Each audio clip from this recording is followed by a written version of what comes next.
3, 2, 1. Hey! Hey. COVID-19 podcast. Piece of shit day today. Yeah, it sucks.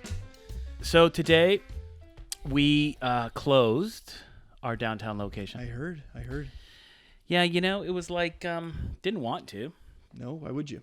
No, but the staff are getting a little bit nervous, right? It is. It is actually a funny balance between staff being socially responsible and then trying to feed your family. Yeah. It's a very weird struggle right now. Yeah. Yeah. Do you stay open and suffer the wrath of clients and customers who will look poorly upon you for staying open? Yeah, but then we're being thanked by a lot of people because we're still open. Right.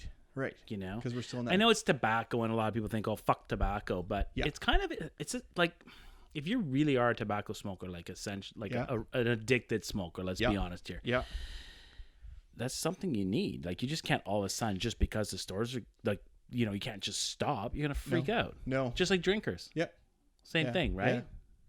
So me in the real estate world, there's a website out there. I was just talking to a friend, and there's a list of essential services the government just put out. Mm-hmm.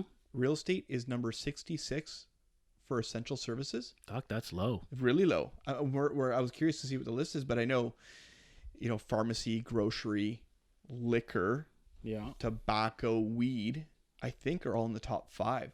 So it's kind of funny how the vices are all way up there. Yeah. Yeah, I know. Like, because you can't go cold weed? turkey. Well, I guess. I mean, I guess whatever. Yeah, people whatever. are addicted to it, so Totally.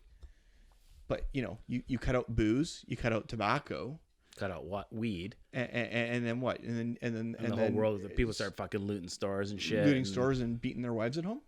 Can't have that happen. No, can't have that.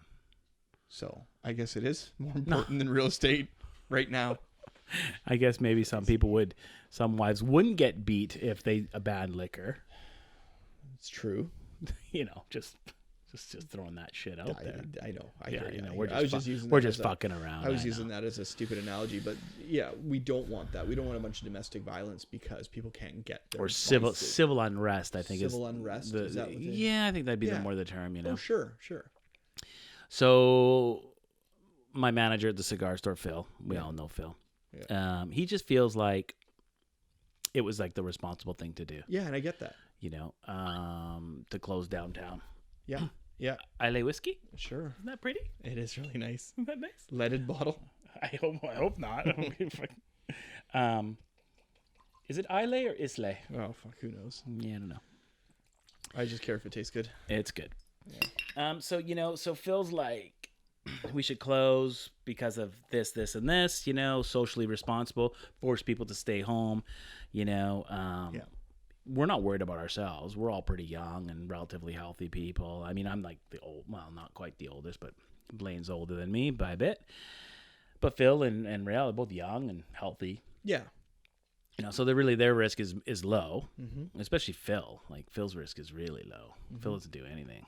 Well, not anything. You know what I mean? Like, yeah, he's pretty conscientious about his health. Yeah. But today I thought that, because of the stress level with the staff, that we close. Yep.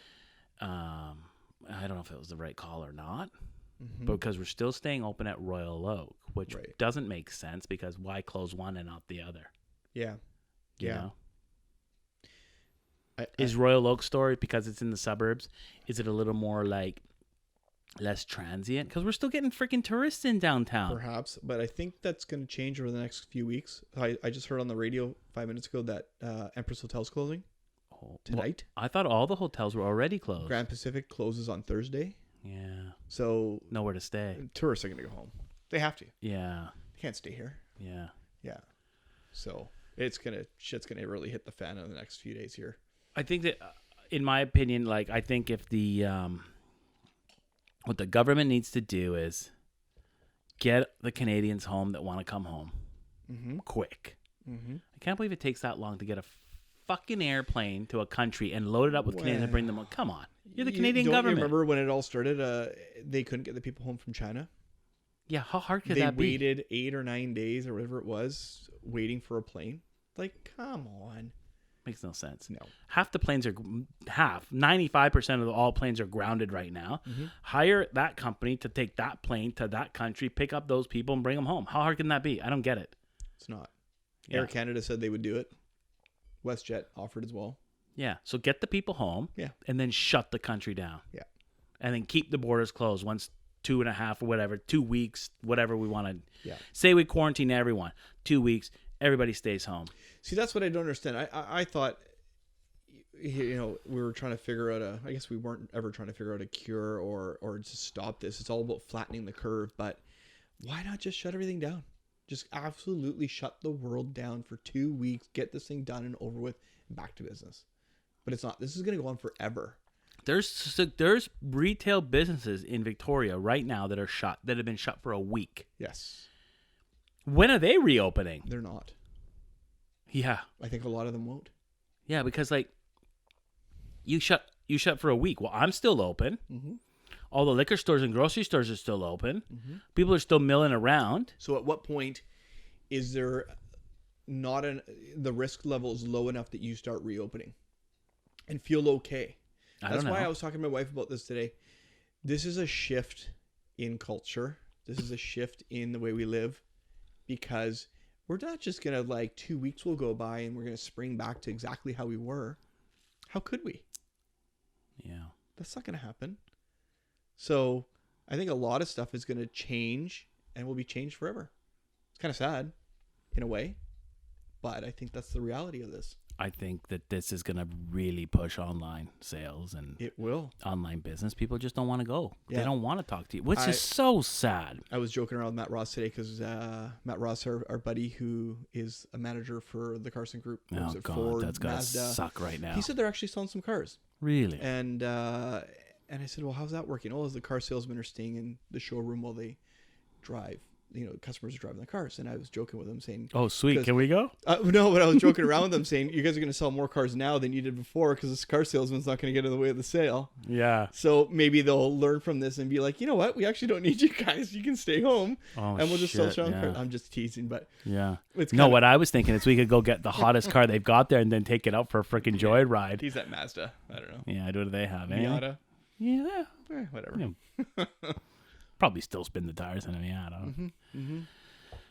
Yeah, too bad he wasn't at Ford. We could go take out one of the Mustangs. Or, GT or something. Yeah. Yeah, so I don't really know. So anyway, so we closed the store. Today's our last day. But you know what I did? 2 deliveries today after work. So we got a sign on the door. It'll be with our phone number for the Royal Oak store. Okay. And email address. So we're phone us, email us, e-transfer, credit card over the phone, place the order, $10 delivery. It takes a lot of time, right? We're going to be running this stuff all around the city. It takes a lot of time. You're not making money at $10 a delivery. No. $10 a delivery. So we'll, grab the orders, compile all the orders, and then kind of make a route and go out and deliver. Mm-hmm. So I did a couple today, and it worked out pretty good.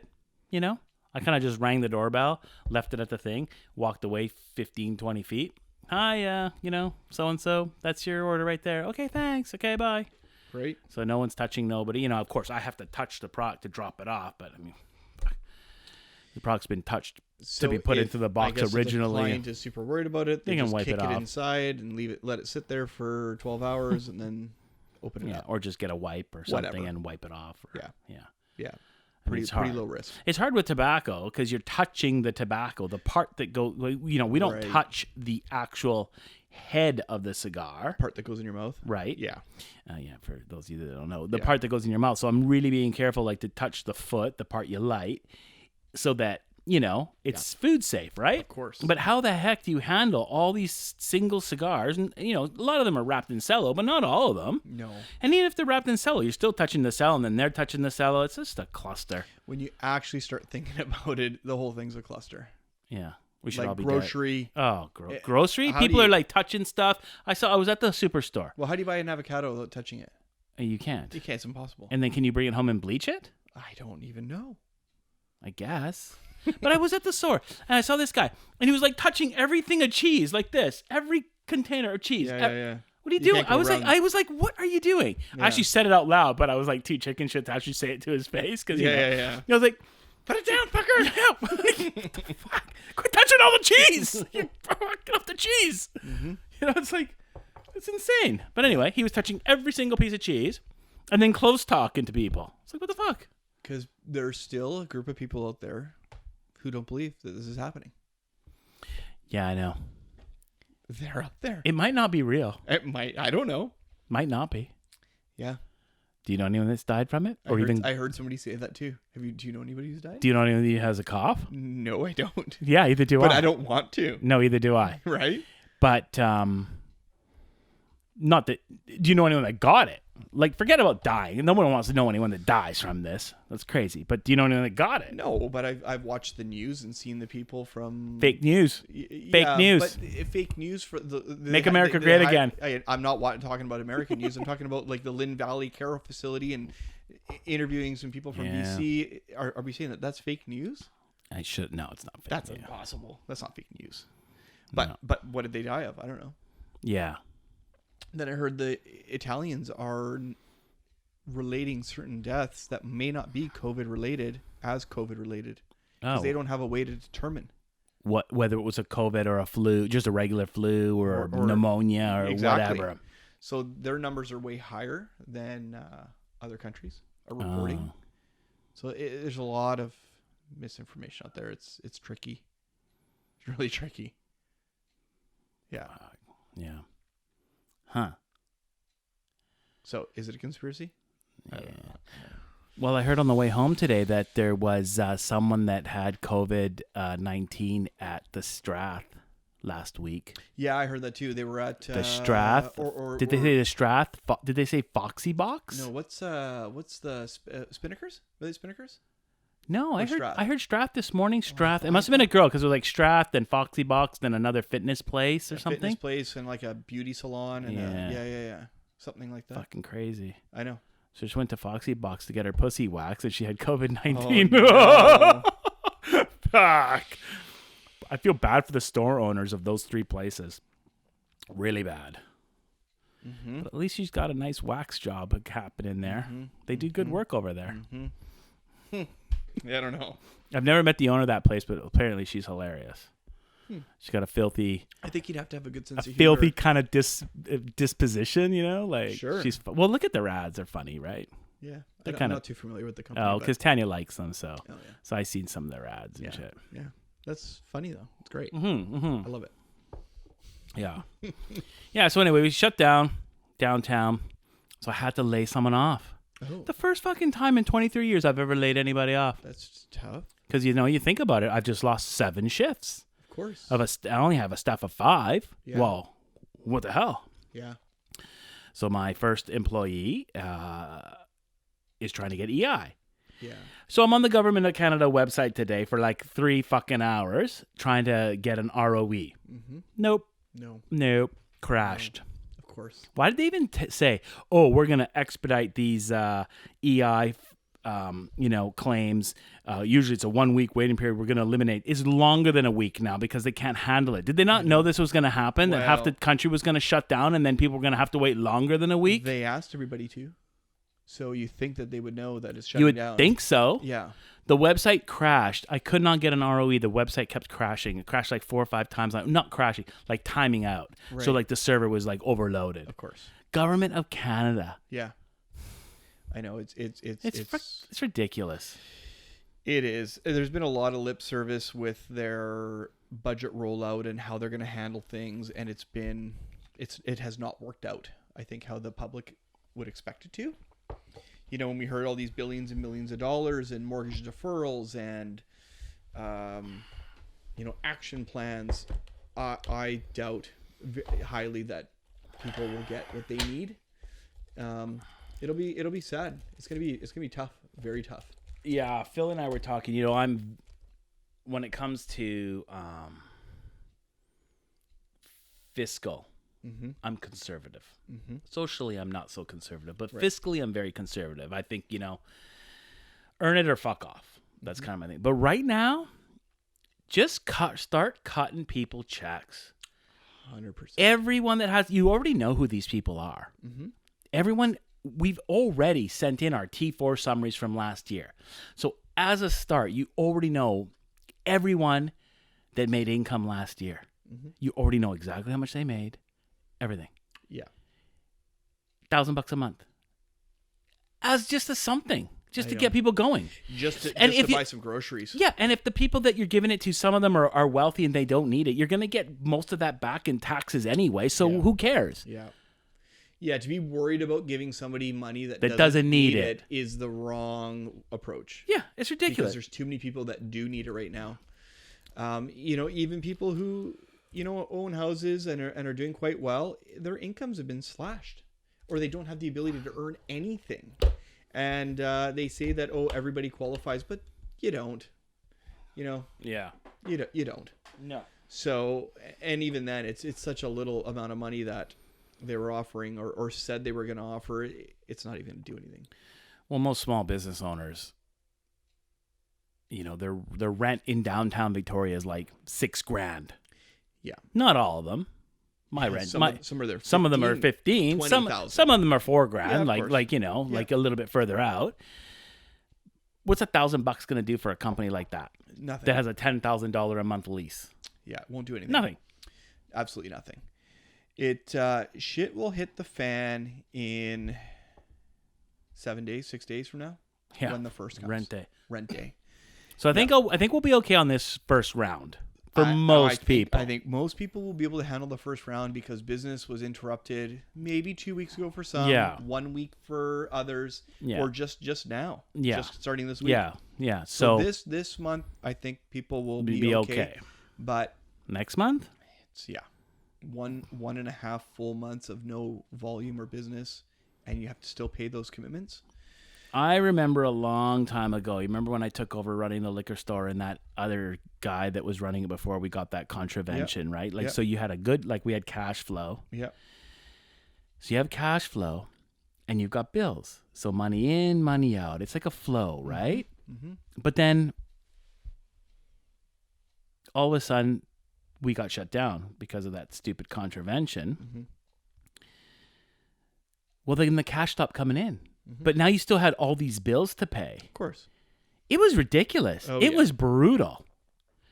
I had to inject a bunch of cash to get the thing up and going again because it was like you had to start depleting your inventory to pay the bills, but then there's no money coming in. So basically you've got no inventory on the shelves and zero money in the bank. Yeah. Yeah. Yeah. I don't know. Like all these little stores, like right now they're buying for summer. Mm-hmm. All these clothing stores. Oh, the clothing stores, yeah. So they're not there buying for summer. Where are they going to get the money to buy for summer? Yeah, they won't. Yeah, because their spring is sucking. And I don't know anything about the clothing industry, but I have obviously the background in hospitality, and I'm looking at these mom and pop shops, coffee shops, pizza places, sandwich shops. They're toast. They've got maybe 3 days of reserve in the bank at any one time. Yeah. They still have, their life is still going on. They still have to pay rent and feed themselves, but they're not making any income. Maybe they had one employee or none. They're toast. They're done. There's no way they can recover from that. They're not high on the hog. No. They'd be lucky. They're making income. They bought themselves a job and it was working out well. Yeah, they had their own, maybe 50, some 60. freedom. I don't even know. Yeah. A little bit of freedom. Maybe Sure. Maybe they're taking 50 or 60 and they got a manager and they can get a month off a year or some shit like that. Nothing. If they're lucky. Right. That's an ideal. That's a very ideal situation. Yeah. And what are they going to do? Yeah, I don't know. How do they pay rent on the first? Huh. They're not. Yeah. So if I don't pay rent on the first, my landlord's going to starve. Mm-hmm. Because he uses that money to live on. Yeah. He's not a rich guy. Just because he owns a building doesn't mean he's a rich guy. He has a building and a home he lives in. That's it. Right. No other, I'm sure he's got some income, but he was self-employed, so not a lot of CPP, probably no pension, not a lot of cash. This is kind of his investment. There are some landlords, there's huge corporations, and maybe they can float, maybe they can't. I don't really know. But a lot of buildings in Victoria are privately owned little landlords that own a shop or two and a storefront, worked real hard, saved up their money and bought that as their retirement. They need that income. or else they're toast. So yeah, the trickle-down effect will be massive on this. Yeah. Yeah. After 9/11, yeah, the economy here took a real shit kicking. You remember that? I do. Yeah, it took like at least 5 years because we're a tourist town. For those of you that don't know, Victoria is a tourist town. We're very close to the United States, Washington State. Tons of people from Washington, California, and other places in Canada come here to spend time and visit. Oh, sure. Lots of Albertans. Lots of people from Alberta, Ontario. Yeah. But after 9/11, that changed the city. Yeah. A lot. Yeah. I mean, it changed the whole world. But tourism, I think it took like 5 years to recover, if I'm not mistaken. Yeah, it's funny. I don't really remember. I was a bartender at the time. I can't really recall. You were kind of young. You probably weren't like that interested in it. But I remember. Yeah, because I wasn't in business for myself at the time, so I don't really recall. So my downtown cigar store was a cigar store before I took it over. Yeah. And they were there during 9/11, and I don't remember the timeline now, but I think it was within a year or two that they were toast, and that space was empty. Right. Now, was it 9/11 that affected them? Well, probably. They were smuggling Cubans into the U.S., and that all of a sudden got a lot harder because of the border security and all that. But right. So maybe, maybe it was. Maybe that was like one casualty of that.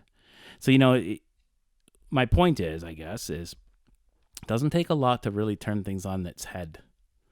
No, it doesn't. So every little shop on government will struggle to reopen their doors, I think. Mm-hmm. Yeah. Without the cruise boats, without the tourism. Well, yeah, no cruise ships till for sure July 1st, no cruise ships. And we are ramping up right now into our high season. Yeah, I know. So how does that work? We just came off of winter. Everybody works all summer long to float their businesses through the winter in Victoria. That's how it works here. How does this work now with our high season starting off with no business? Yeah, because we are a month away from May Long. Right. That's the beginning of that's when we tourism. Kind of ramp it into high gear. So the cruise boats are here in full force by that time. And so are lots of people coming on the Clipper and the Coho and all that. Absolutely. So yeah, it's going to be very tricky times in Victoria. Now, on the other hand, Victoria is made up of government workers and civil servants. They should be okay. Those people will continue to get paid in some capacity, probably a wage that they could live off of. If they go to an EI, I don't know, are they even laid off for government employees? They're probably not. They're just continuing to work from home right now. I don't really know. A lot of them are working from home. A lot of them on full salary. Yeah, I would imagine so. Right. So even the ones that really can't work from home, does the government just going to keep paying them? I don't really know. At what point will they say you're laid off? What's the difference? Do they do that? What's the difference? I don't know. The money either comes from their job or it comes from EI. It still all comes from the government. Right. Yeah. Like it's a technical stupidity, right? It is. So that segment of Victoria will be just fine. Yeah. So there is that, which other cities don't have. Yeah, Edmonton. Yeah, oil and gas. Well, they're the capital of Alberta, though, right? Yeah. No, it's not. That's what I checked. Is it Edmonton? I don't know. I think so. Or is it some 8-year-olds doing? Or is it some small little shitty town in Alberta? Don't be stupid on a podcast. But Calgary. Yeah, they're all corporate. They're effed. They're effed. Yeah, 100%. Big time. So my thing is I'm wondering, Victoria. Say all of a sudden we see 20% of the businesses are empty downtown. There's already, pre this COVID, there's already a ton of empty shops downtown. Yep. As soon as they legalized marijuana, 50-something stores closed down in Victoria. Yeah.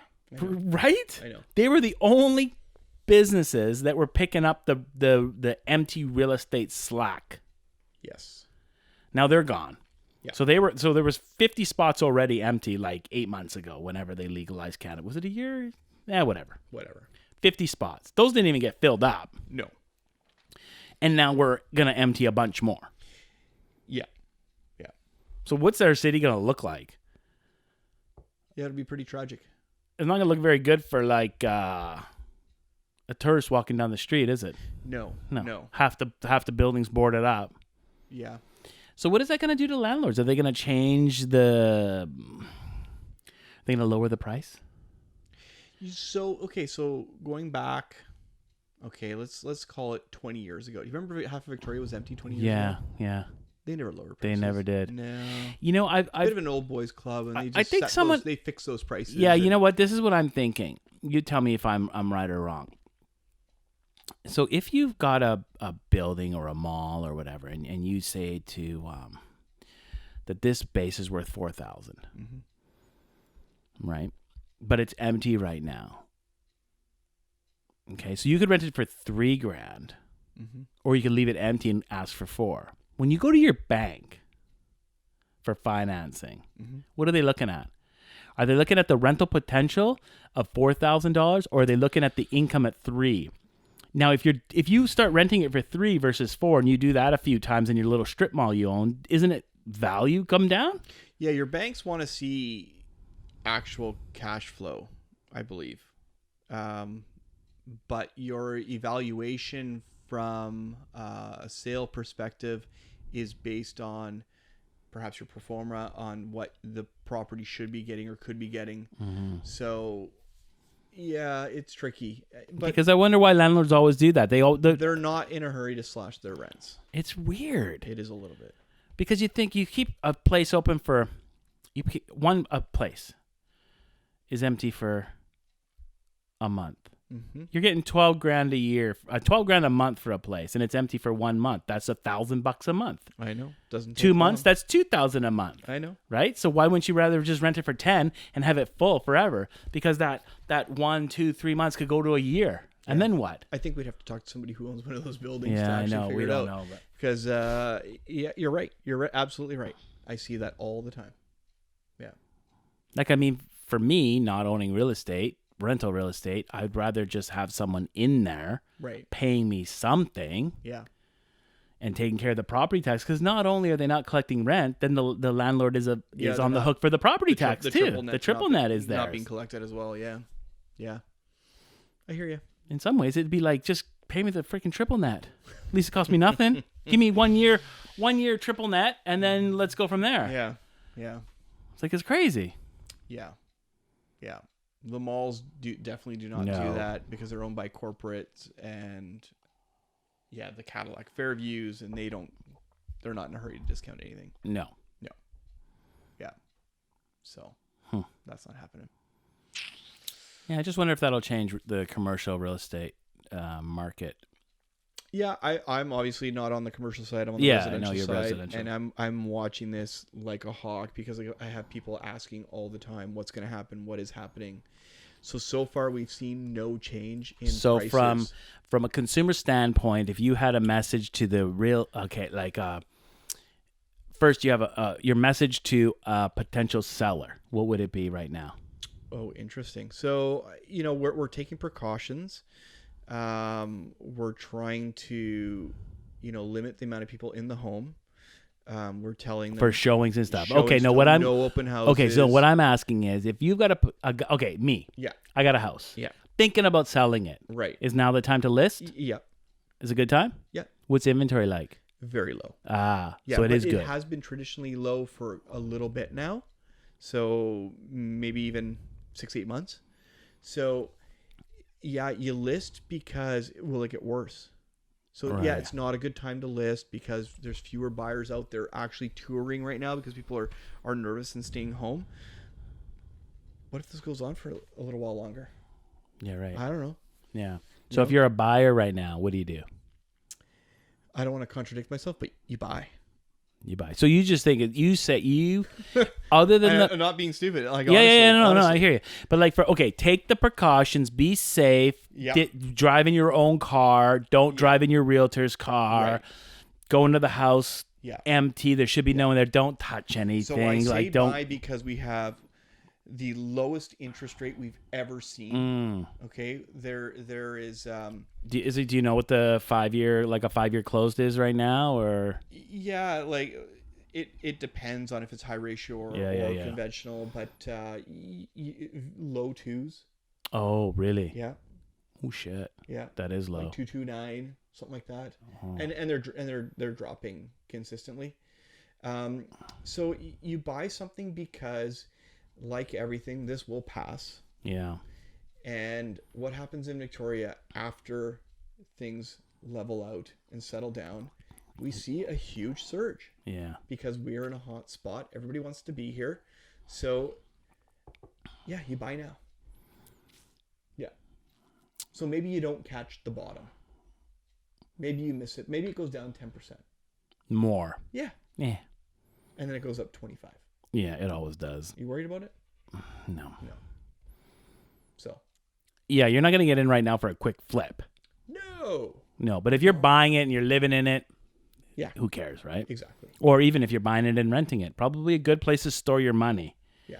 Would have been nice to have not had any stocks exactly a year ago and had your money in cash or in real estate instead. Yeah. Or exotic cars.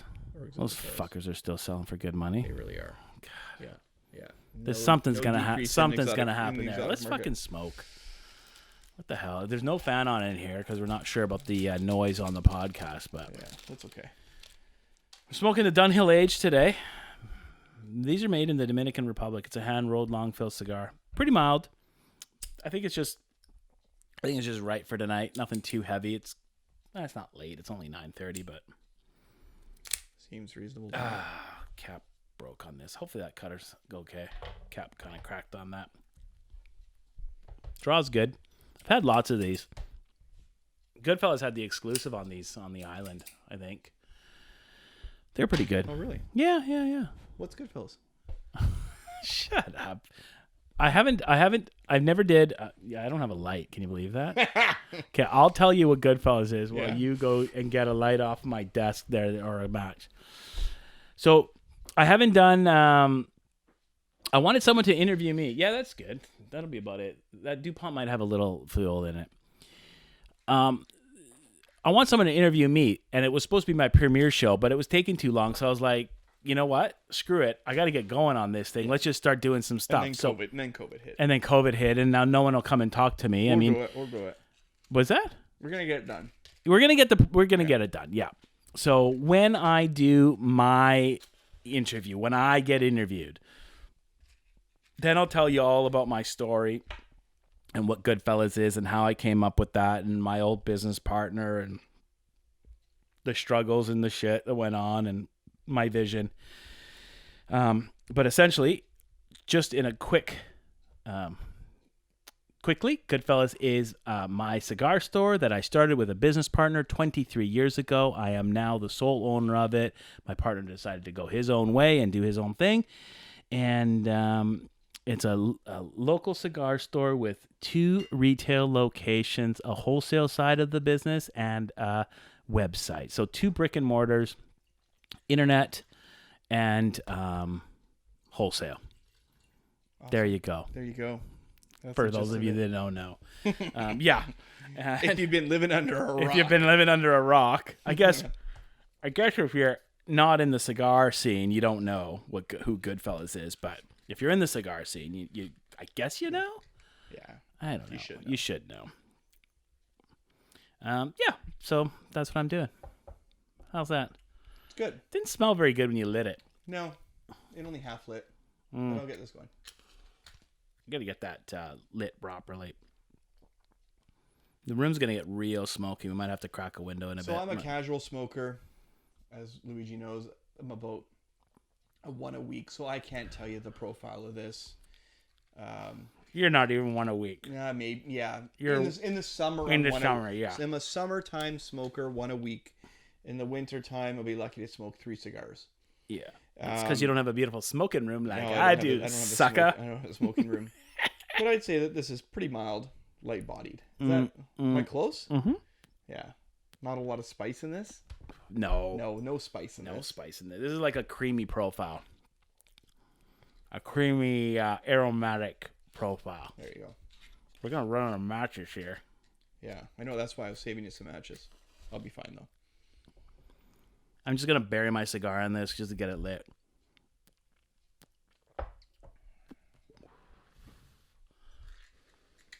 There you go. A couple matches left for you. Yeah, be good. If the room gets too smoky, we'll crack a window. We didn't want to run the fan. I got an exhaust fan in the room, but I think I need to put like a sound diffuser around it or something because it sounds like it's going to be picked up on the podcast, and I don't want this like low rumble. No. That would suck. Yeah. That would be annoying for the viewers. Put a little bit more fire to that. Yeah, I need it just on this edge here. I don't know if this thing's got any fuel in it. Check that out. No, man.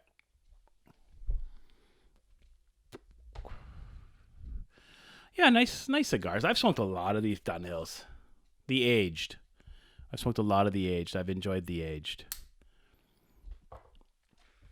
I just don't know if Dunhill has, like they're huge in the pipe side of things, like they used to be huge in pipe tobacco.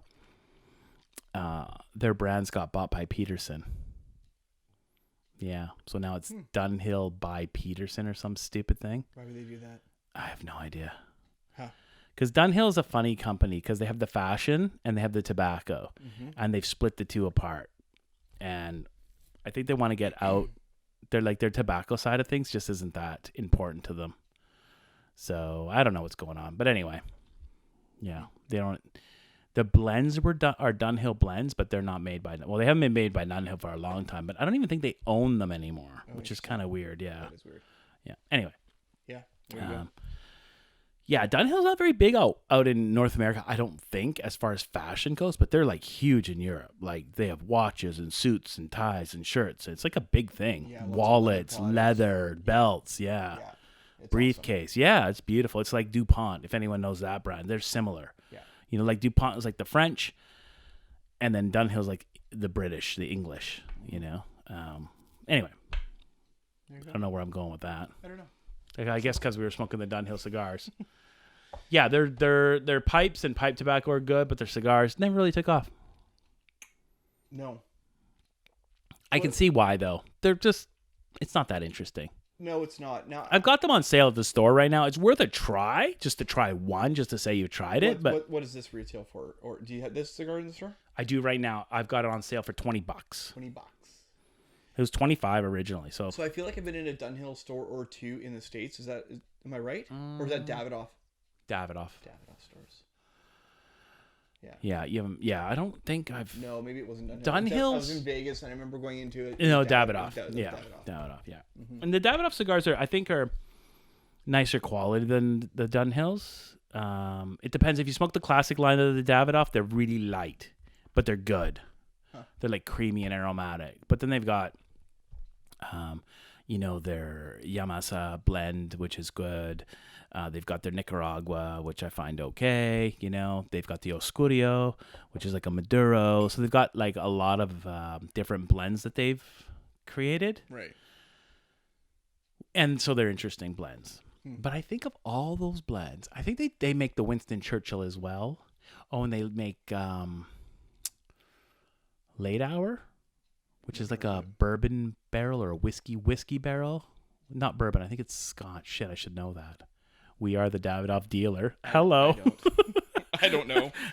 I should know though, but I'm not in the store as much, right? Mm-hmm. So Phil's been taking care of that, but we are the Davidoff dealer for Vancouver Island. Is that you're the only place you could buy a Davidoff cigar on the island? Yeah. At the downtown location? Yeah. Wow. We're not even allowed to bring. That's now closed. So you cannot get Davidoff on Vancouver Island right now because of the pandemic. That is right. Holy shit. Do you know there's only like 12 stores in Canada that sell Davidoff? Wow. 12 or 14 that are like a Davidoff dealers, like with all the big stuff. Yeah. Yeah. There's not many. Wow. That's cool. Yeah. Anyway, so the Davidoff blends are more interesting. Mm-hmm. But you know what? The classic Davidoff is really light body, but it's excellent. I love it. It's really good and creamy and mild and aromatic and yeah. So I think Dunhill was trying to do that, but didn't work. Right. So what else about this pandemic do you want to talk about? Because it really is uncharted territory that we're. It is. I don't know what to do. Yeah. So like I keep talking to Phil. It's like, I don't know what to do. Mm-hmm. I never read this part in the business journal last month. Right. I missed it. Yeah. You know, when I was, not that I went to school for business, but, you know, when I was reading the millions of books on entrepreneurialism, this never came up. Yeah, pandemics never came up. Right. What to do when the world fucking comes to an end. Yeah. Yeah. So I really don't know. And I don't know anyone that knows. No, nobody knows right now. And unfortunately, I'm just not like, you know how like some people are really like social in the business community and like they're out there shaking babies and kissing hands and that stupid shit all the time. I'm not like that. No, I know. Most people don't even know I'm the owner of the damn store. No. I mean, they might if they see this, but 3 people are going to watch this, so Right. who cares? So I'm not the guy that goes out and it's like, oh, look at me, you know. So I don't know anyone else in the business community. Like really, you know? To ask them, like, what's going on? What are you doing? I guess I know the other cigar store owners. I know some across Canada. I could maybe, maybe I can talk to them. Sure. But I don't know what, like, my next door neighbor. This is a pretty niche market, though. Cigars? Yeah. Yeah. So. No, but I should still know other business people. Like, if I belong to, like. Affected. Yeah. But no, what I'm saying is, like, if I knew, like, if I belonged to, like, a business association in Victoria that I actually was involved in, like I could maybe. Or whatever. The Downtown Victoria Business Association. I could maybe ask somebody, say, hey, what do you figure? What's going on? What are your plans? How are you going to make it through this? When are you closing? Yeah. Yeah. Some of the cigar stores back east closed last week. Right.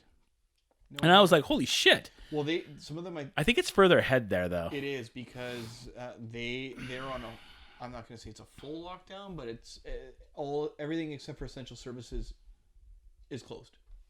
Has been mandated to close, I believe. Oh, yeah. Right, yeah. But did you see that stupid list of essential services? It's like fucking damn near everything. Oh, no, I didn't see that. The only thing that they cut out was like pet grooming, the barber shop, and your rub and tug. I think everything else is essential. But I would leave that as essential, right? fucking rub and tug. Yeah. Booze stores, pot stores, tobacco stores, porn stores. There's no porn store anymore. Like who nobody pays for porn. Yeah. Those should be your essential services. The rest, and food, of course. Yeah, I guess we need to eat. I should, yeah. Could you do it so that you said to everyone, okay, look, stock up on food because we're shutting the city down for 3 weeks? Or would they go fucking berserk and buy like 800 rolls of toilet paper because they're going to shit themselves for the next 3 years? Well, we already saw that happen. I know, it's ridiculous. It's totally ridiculous. So how much food do you need? Yeah, I don't know. But I'll tell you this, I gained 4 pounds this last week and a half. Jesus, are you stress eating? No, because usually I'm at the office, I'm running around, I'm in my car, and I feel hungry, and I'm like, I gotta eat something. Oh, because you were at home. And yeah, and my next meal isn't for a few hours, so I have a bit of hunger in my life normally. Now I'm like working from home, I'm at my desk, I'm like, I feel peckish, and I'll go eat an Oreo. Right?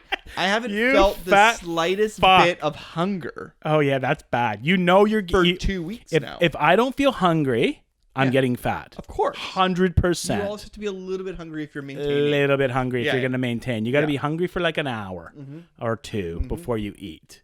You know? Yeah. So it's a problem. So I'm fat right now, which is, I'm going to get... That sucks. I'm going to get back into shape. COVID loves fat people, apparently. Oh, I know. Awesome. And smokers and drinkers. Fucking drinkers. Look at us. Fucking doomed. Living it up. Doomed. So, yeah, I actually checked in with a friend just a few minutes ago. I said, get on the scale. How much weight did you gain? So, did he get back to you? Yeah, that was actually her, Nikki. Oh. She's working from home right now. Oh, shit. Her husband works in chips. So I'm like, how much chips are you eating right now? What's going on? What are you doing? So, yeah, it's not looking good for a bunch of people. Yeah, because I was saying to my wife, okay, say we couldn't go shopping again. Like, we haven't hoarded anything. No, we haven't either. No. But if we had to, us personally, eat every scrap of food in the house. Oh, yeah. I bet you we're good for a month.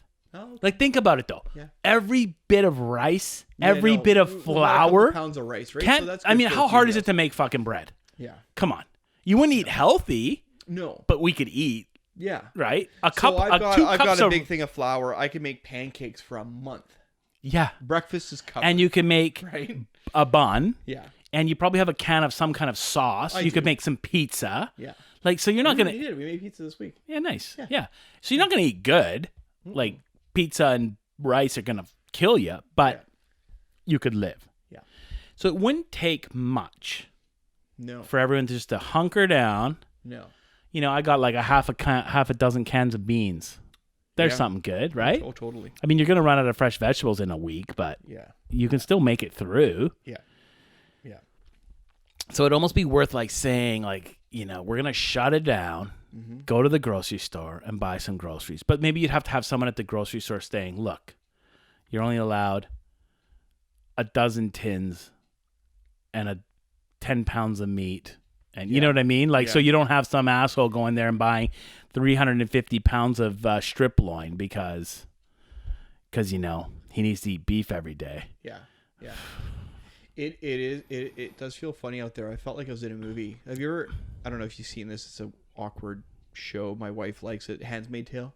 No, I don't even know what that is. It's like they stripped all the women's I don't watch television. I'm an entrepreneur. It's like it's a Netflix thing, or I don't even know if it's what's Netflix. Yeah, Netflix? What's Netflix? So it's like they've stripped the rights of women, which is not what we're going through right now, and they've enslaved people, and they go to the grocery store at certain times, and there's security guards there, and they choose their things, and they have to distance themselves, and they can't socialize because it's very weird, very weird.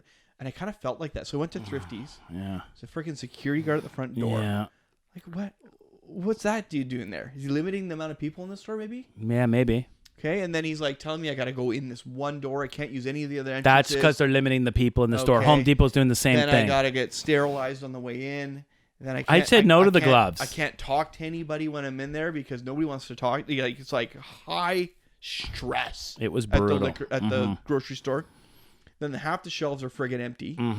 And you come home with nothing. And you're like, this is fucking crazy. It felt bizarre. It's very bizarre. Yeah. Feels like a movie. It's like shopping in Cuba. Was it? I don't know. I never shopped in Cuba, but I kind of feel like it's the same way. You go in the stores, the shelves are empty. Yeah. They don't have coffee in Cuba right now. So they're out of coffee. They're out of freaking like bottled water and shit. Public service announcement. Thrifty's was out of espresso. So was the wholesale club. Okay. Because you can't bulk dispense their espresso blend right now. The shelves were empty. Guido's Cafe on Grenville sells bulk coffee. Oh. So you can go in there, see Paul. Oh, I got to go. He'll weigh you out a pound of a pretty nice blend, espresso blend, and then he'll put it in a bag and send you home with it. So he can weigh it out for you. He'll weigh it out for you. Yeah, because he's clean and food safe. And he's got this food safe kitchen there. And the cafe is just takeout right now, so you can buy some espresso. Because my wife and I were literally going to freak out. Yeah. We only drink espresso. We don't drink drip. I drank drip coffee today. And how was it? Pretty awesome. Well, I was working today, right? So yesterday I went to the wholesale club. So we don't drink expensive espresso at work because I go through like 3 pounds a week and I can't drink, you know. So anyway, so I go there because I'm going to buy some stuff for home and some stuff for the liquor store. Yeah. So the liquor store, like I'll go there and I'll like buy like a bunch of chips because my old Dutch guy, he sucks, right? He won't come and call on me. No, I know. Stupid. I know that. But anyway, so I'm buying from Frito-Lay instead. Yeah. You know, whatever. So I go and buy all my Frito-Lays, my Lays and my Miss Vickies and all that. So I'm filling up boxes. Messier? Wasn't he the rep? Mark Messier? That you just can't eat one? Yeah. That's him, right? He wasn't the rep. Yeah. Well, whatever. He was the promo guy? Yeah. He's way better than the old Dutch douchebag. Yeah, right? Yeah. So anyway. I get it. Yeah, Messier was like an Edmonton guy. Yeah. Not a Montreal guy. No. Edmonton Oilers. Right. With Montreal, the great one. Montreal, well, used to be my team, but they're a disgrace now. Anyway. Totally. So I'm filling up these boxes of chips, but what people don't understand is I do that every 2 weeks. I go there and I buy 4 jalapeno, 4 regular, just fill up boxes, and it's stupid, but for the shelves. That's what I do. Yeah. So here I am in the wholesale club, and I'm filling up all these boxes of chips like a hoarder, right? I feel like such an asshole leaving this big cart, but people don't get that's. I only spent $450. Usually I spend like $1,000, right? Because half the stuff wasn't there. Anyway, so I go to the shelf because I buy the whatever espresso in the red bag that they have there. Yeah, their espresso shelf was completely empty. Yeah. So I bought a bag of drip because I'm thinking the guys at work need something. Of course they do. So I take it to work and I'm thinking, you know what? We're not animals. I had an Americano to start, and I'm thinking, you know what? I'm gonna be a nice guy. I'm gonna make a pot of drip. Guys start pitching. So no, because it was just Dallas and I at work, and one of the kids, and they don't care. So I made a pot of drip. It's been so long since I used the drip coffee machine. It keeps tripping the internal breaker on the machine. Oh, nice. So you turn it on. It brewed like an inch of the pot, then shut off. Yeah. Then it brewed another inch, shut off. It took like an hour to brew a pot of coffee. God. So I couldn't wait. So I snuck a cup. And of course, it was so bloody awful and strong. I had to add some hot water from the espresso machine in it. That's my first cup of Joe this morning, right? That's brutal. I'm thinking, well, actually, it was my second because I had a good one at home. Right. But I was like, what the frig? You know, this is what's happening. This is rationing. I know. We're living in a third world country right now. I can't even get a good cup of coffee. It's happening. This is the west coast of Canada. Like, I know. We're 100 miles from Seattle. That's where they invented the Americano, basically, right? Basically, yeah. It's like, oh, God, it's brutal. I know this is first world bullshit, but it's kind of funny, right? It is. It's hilarious. Here I am, like, trying to get the water going and the coffee. I'm like, why won't this coffee? Because I haven't used it in like 3 years. It's just been sitting there. Yeah. Ever since Don Chow stopped working for me, because he'd get that pot going and he'd like pour big pint mugs full of his he'd suck back that pot before noon, right? Oh, yeah. And then he'd just spin off the handle and then that was the day. Right? Oh, geez. Oh, fuck. So yeah, goddamn coffee pot. Yeah, it's a thing. Yeah, I don't know. Apparently Cuba doesn't have any coffee because of Donald Trump and tightening the embargo, but like coffee doesn't come from the States. Yeah, that's what I'm thinking. Yeah. Do the American companies own all the coffee plantations in like Colombia and shit? It wouldn't surprise me. They're a bunch of fucking animals that way, but I don't know. How could there not be coffee in Cuba because of Trump? Well, the Cubans trade with the Italians. But the Italians don't grow coffee. No, but they can't sneak them from coffee.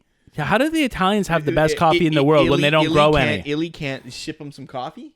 Come on. There was a whole plane load of Cubans, doctors that just showed up in Italy yesterday to help. They sent over a couple planefuls, I think. Did you hear about that? No. Yeah. A bunch of Cuban doctors are volunteering in Italy to help. The Cubans do that a lot. With the pandemic in Italy. Because Italy and Cuba have a pretty good trading relationship, I think. And there's a lot of Italians in Cuba. At least the last time I was there, there was a lot there. You know. So that I know that they're there right now. They just landed, I think, this morning. Huh. Yeah. Crazy. Yeah. This is good. I think everything's recording. You bumping the volumes with your elbow? No, I'm not touching anything, but I got to record. Yeah, you should be good. I don't know. I got the phone recording, but I can't make that work. Well, maybe I could, but we're not going to use that today. Careful. What are we drinking again? That's Islay whiskey. It's a cheap one. It's friggin' delicious. It's good, right? I find I drink too much during these podcasts. Yeah, and smoke too much. That's okay. Last night, I'm turning into a fucking. You're nipping out of a silent sound bottle. I literally, that's my vodka. Night before last, I was alone. I'm watching Netflix. I don't even know what the hell I was watching now, and I'm drinking vodka. First, I drank a nude. And then I drank a neutral because that's all that was in the fridge because I don't have any booze at home. Yeah. And then I'm like, this is bullshit. I had this Mickey down here, but I didn't have a glass. Right. So I just started drinking right out of the Mickey. Yeah, good enough. You know, whatever. It's booze. I drank that 60 of dark Bacardi. I drank 90% of that straight out of the bottle. Because I'm sitting down here. I don't want to go all the way upstairs to get a glass. Just put some glasses in your office. I know, right? I need a little bar in here. This is ridiculous. Totally ridiculous. You watch anything good on Netflix lately? I watched, I think it's called She's Out of Your League. She's Out of Your League. Sounds familiar. Girl in it is really pretty. Okay. Maybe hot. Is it like Like a kids show? No, it's kind of like Like, are they like teenage, like a college kids? No, maybe? no, they're not. No, they're not. No, it's not like a coming of age type movie. No.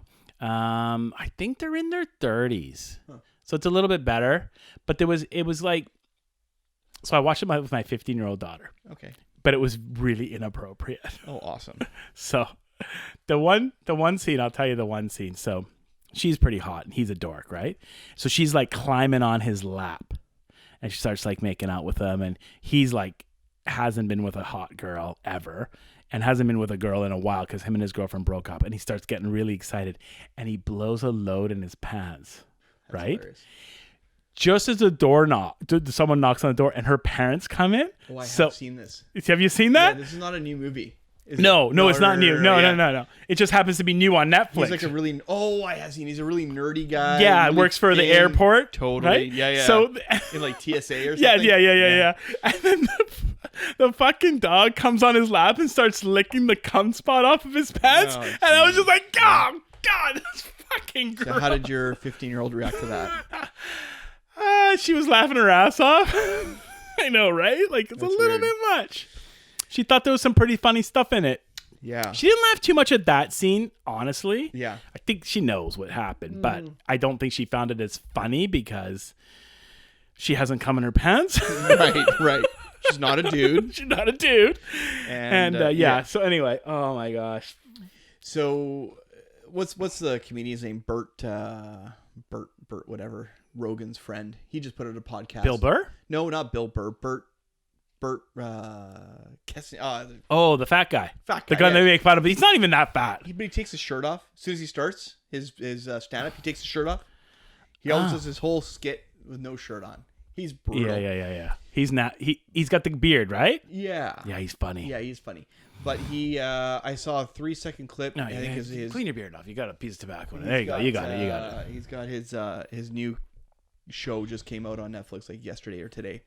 Oh, like a special. His special. And so I just saw maybe a quick promo clip, and he's saying he watched it with his 15-year-old daughter, and he does some pretty dirty shit. Who watched it with his 15-year-old daughter? Bert, the comedian, turns on his own Netflix special on the Netflix, and starts watching it with his 15-year-old daughter who's never seen his stand-up before. What? And he's making fun of his kids. So I haven't watched the special yet, but he talks about his daughter getting her period for the first time and bleeding out of her pants, and she doesn't know that that's in the special. It was pretty raw. So and then there's this one skit he talks about his kids go out and he's on his own with his wife, so he takes his dick out and puts it on her shoulder while she's watching TV and starts asking her to suck it or something. Could you imagine watching that with your daughter? Now, I don't have daughters, but if you did, you say this shit in front. It's on Netflix, and then you sit down with your daughter and you start watching this. Guy's an animal. Yeah, he is a fucking animal. Yeah. That's why it's so funny. Pretty funny though. Very funny shit. So I gotta check that out tonight. Yeah, there's. I don't know. Yeah. But we're in a pretty open house here. Yeah. Like I make fun of my daughter all the time because she forgets to flush. And I'm like, Jesus Christ, Hannah, it looks like you fucking killed a rabbit in here or something. It's like, you're so goddamn lucky you don't have girls. Blood everywhere. Looks like someone got killed.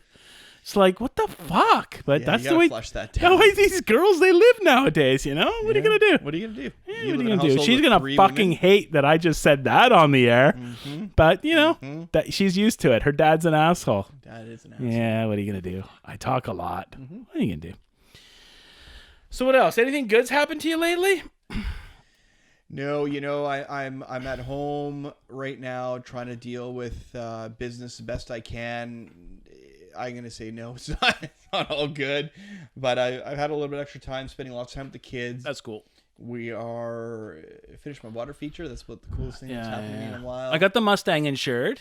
Okay. I was supposed to go to the island this week. Like we were supposed to be there right now. Yeah. That got canceled. Yeah. Because they don't want anyone on the ferries. They don't want anyone on the island. Right. They don't want anyone going anywhere. Yeah. So that was disappointing. Yeah. But school's out till September. Yeah. So maybe we'll go later once this thing cools down. Yeah. So it really depends. Do you think it's okay? I was thinking like just taking the wife and kids. Since isolated together. Well, our two families are basically one family, right? You live next door. For those of you that don't know, David lives right next door to me. So it's like our kids are together all day today. Yeah. So we can't isolate outside of the 8 of us. But anyway, so thinking, well, why don't I just like maybe just pile them into the car and just go for a drive?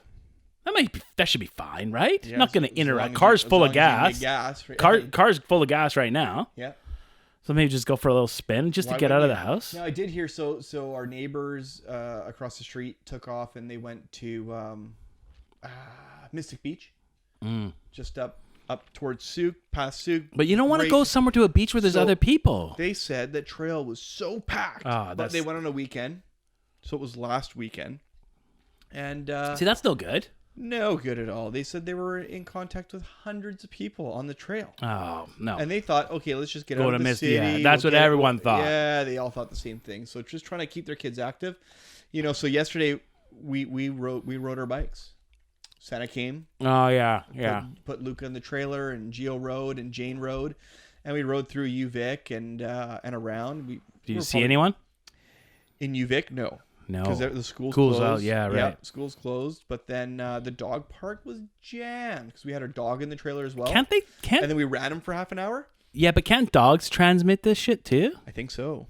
Yeah, but I don't think the dogs transmit back to the humans, is what I was told. Oh, I don't know. Somebody's got to fact check me on that, but I think we can give it to our dogs. We have to be careful. Yeah, because I've heard that your dog getting a respiratory illness and not being able to breathe. And I don't know. Do they make a ventilator for a dog? I don't know what they would do. I have no idea. So sounds expensive, regardless. Yeah. So it's tricky. Mm-hmm. But yeah, drive would be great. The roads are fairly empty. That'd be fun. Yeah. So my in-laws sold their house because you're their realtor here. Yeah. So this is the cluster we've been going through at home. Right. This is my good time story. Getting them here. Well, getting them here is going to be a cluster. So imagine this: you already know the story, but I'll tell it for the benefit of our 3 listeners. Yeah. If we're lucky. So they live in Kelowna, which is about 400 clicks from here on the mainland. Mm-hmm. They're older, 83, 85. Yeah. Right? They're still doing well. They're in great shape, but they're older. Yeah. So they sell their house however long ago, a month ago or so. Right. They make an offer on a new home in Victoria. Yeah. Their house closes April 1st. They got to be out. Yeah. They got the movers coming on the weekend before, which I think is like the 30th or 29th or something like that. Sure. And then they don't get possession of their new house till May 15th. Right. So they have a bit of transition. 6 weeks with no home. And they'll be here. Right. So they can't go to a hotel. No. And I don't care. They could live in my house for as long as they need to. So what we've been doing is we've been renovating this suite downstairs. They don't really know the extent of the renovation. They just think of putting a kitchen and a coat of paint. Right. But we've built rooms and soundproofed, and there's like tons of work, right? Yeah. Yeah. So here's the cluster. So first we had the playroom. Yeah. I know this is kind of like first world problems. I'm not really bitching. I'm just telling the story.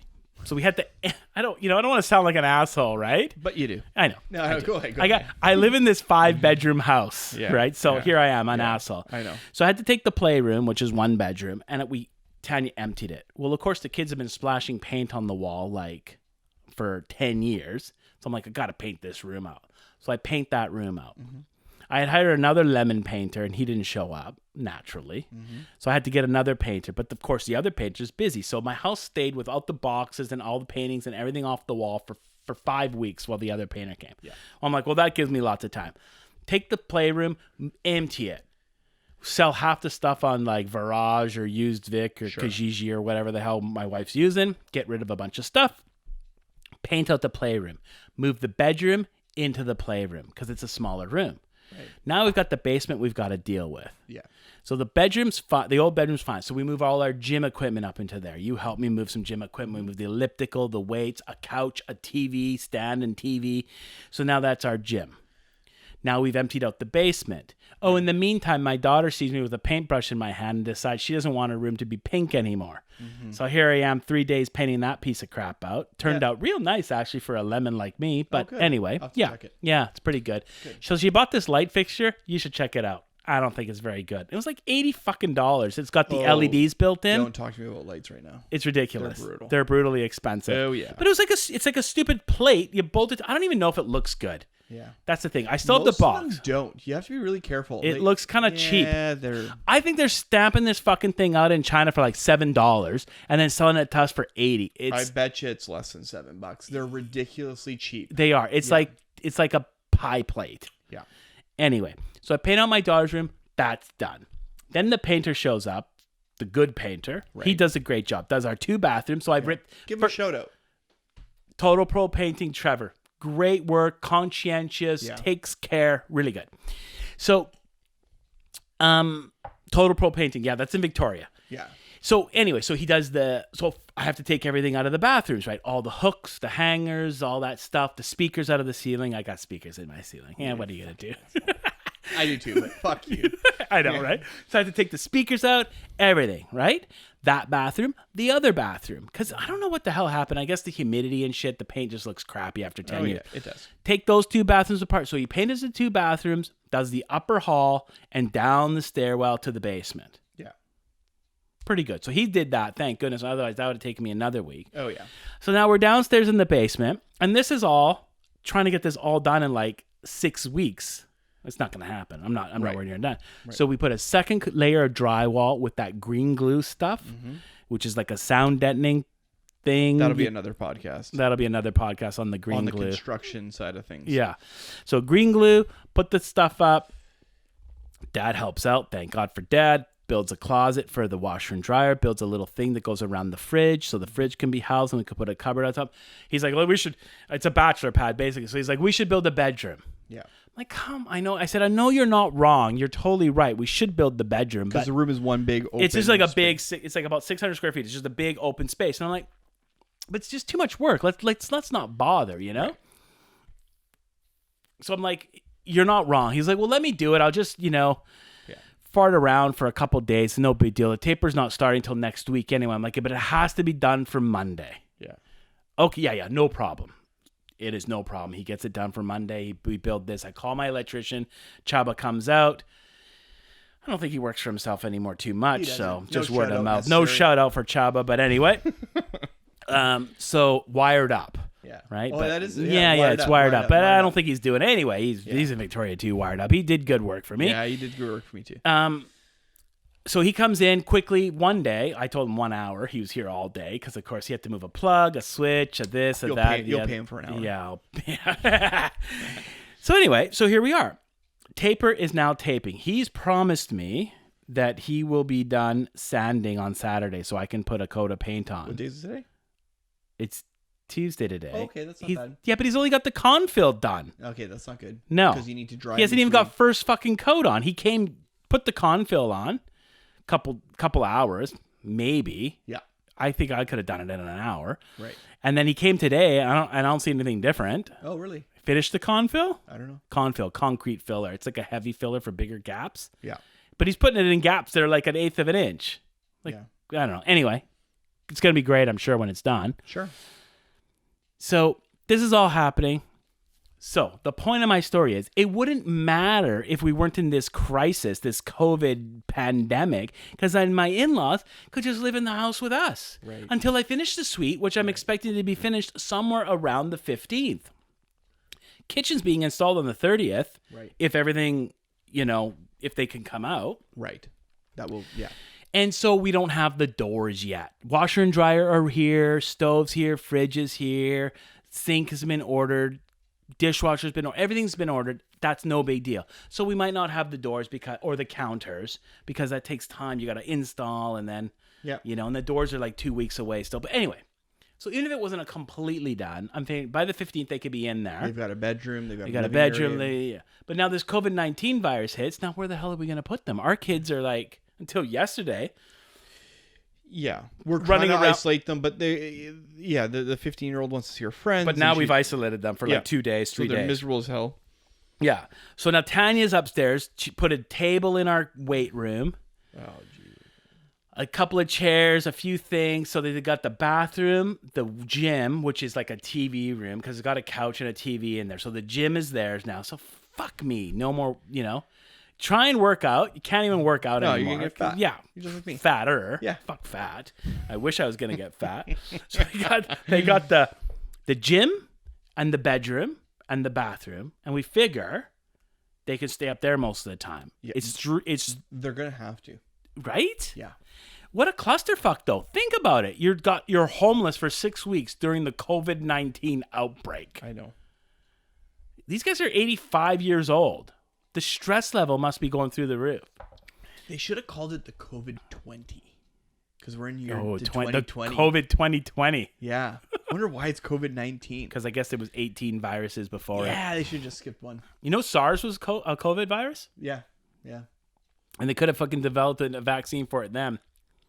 Yeah, they didn't. Yeah. I don't know.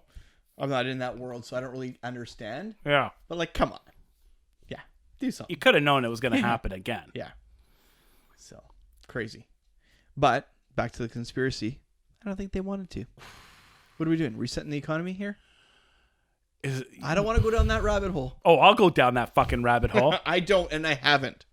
But there's a lot of people who are losing their friggin' minds. I don't know if the virus was created by I don't think so. by the big five families in the world, you know? I doubt it. But they're certainly going to take advantage of it. I think maybe they have.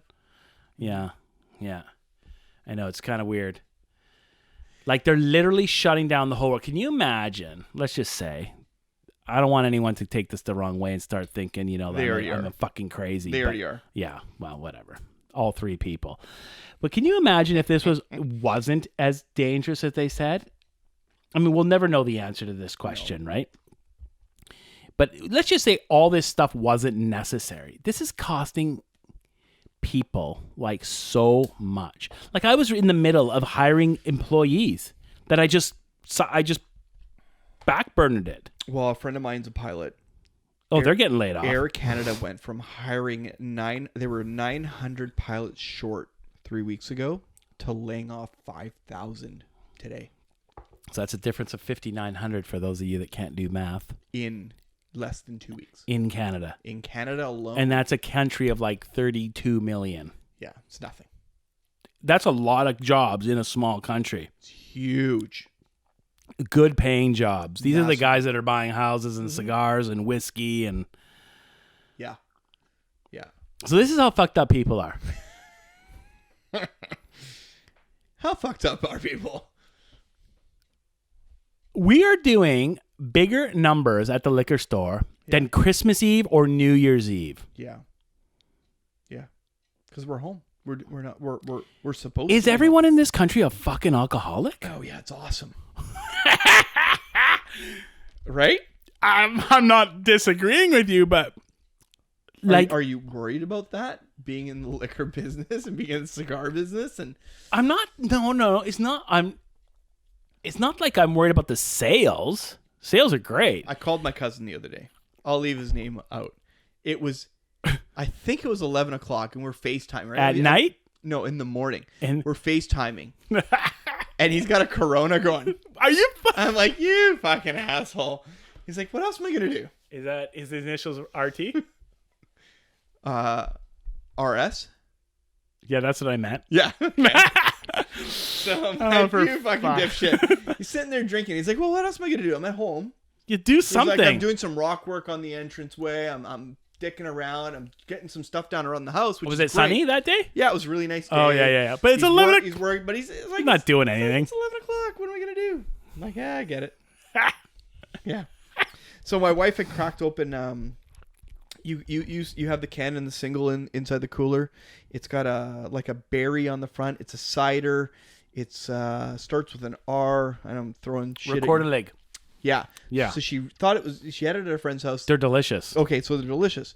So it was like she drank half of the tall can and something else that night, a glass of wine or whatever, and it was sitting in the fridge in the morning. It was 8:30 in the morning. I was like, oh, I didn't try that last night. I actually took it and started sipping on it, and I caught myself. I'm like, no, I got to put this back. Yeah, it's 7% alcohol or whatever. 7% alcohol. I can't start drinking at 8:30 a.m. This is ridiculous. So I put it back. But I could see how you could get caught.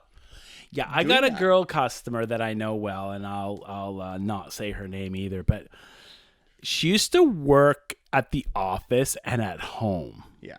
Split. But now she's working all at home. Right. And I swear she's coming in at like 4:00 to get a box of wine or a bottle or something. Yeah, why not? And she's already slits to like she's fucked. Of course. By the time she comes in, right? Absolutely. Well, I said to her, I said, hey, what are you doing just buying like a little amount? Buy bulk and fuck off. Don't come back. No. Like buy bulk and I don't want to see you for 2 weeks because this is crazy. Isolate yourself. You're working. And you're thinking about her well-being. Right? Like not getting out and she buys all her booze from me anyway. Yeah, so that's cool. I'm not gonna. It's not like I'm making more by upselling her. I'm saying buy all your product today for the next 2 or 3 weeks and just stay home. No. So she goes, I bulk bought. I got a box of wine. This was 3 days ago. I missed her today. That's 4 liters of fucking wine in 3 days. It's awesome. Good for her, right? But holy shit. Yeah. Well, I don't drink 4 liters of wine in 4 months. No. Not me. Well, not me. But you're not a drinker. No. No. Except for only podcasts. And last night. Yeah. And your bottle of my bottle of vodka. So I've been drinking I guess I'm a piss You're a drinker. See, there you go. None of us are drinkers. I didn't have a sip. I didn't have a sip last night. My buddy's not a smoker, but his wife is. And he smokes more cigarettes than anybody I know. So, like, come on. Just because he doesn't buy the smokes, he's a smoker. So, whatever. Yeah, I mean, who cares? Who cares? What are you gonna do? Sit at home, wait for COVID to kill you, or have a nice scotch and a cigar and enjoy yourself? Well, that's what I've been texting all my buddies, and I'm sending the picture out a couple nights ago when I was drinking the vodka actually. So I was like, fuck it, I could be dead tomorrow. I'm smoking the good shit now. Perfect. And I had a 10-year-old Cohiba Esplendido that Rick gave me, our engineer on the project. Okay. He gave me 4 of them to rehydrate for him. He was going to smoke them with his son-in-law or something. Sure.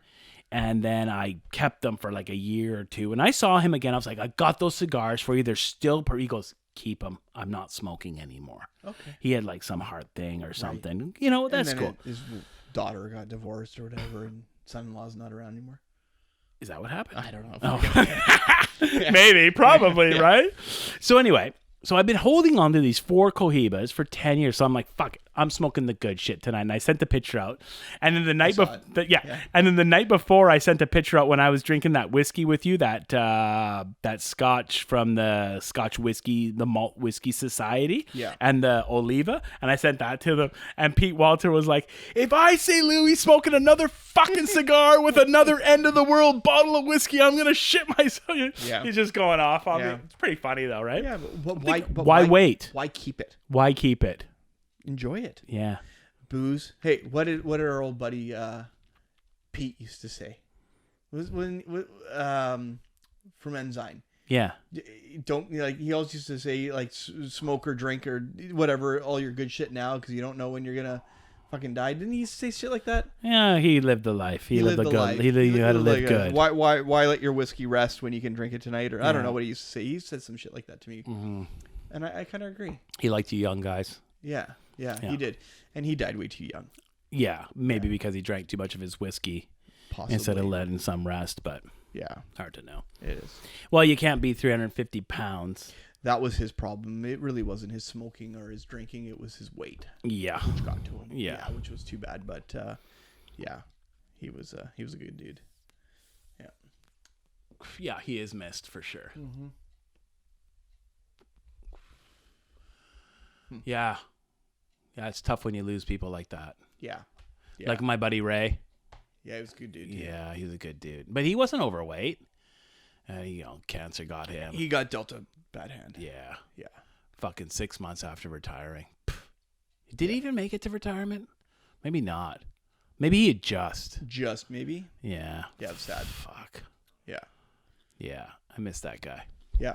Yeah, it's like, so, when Ray passed, he had a humidor full. I mean, but, he did smoke good cigars all the time. He did. He never smoked shit. He had impeccable taste.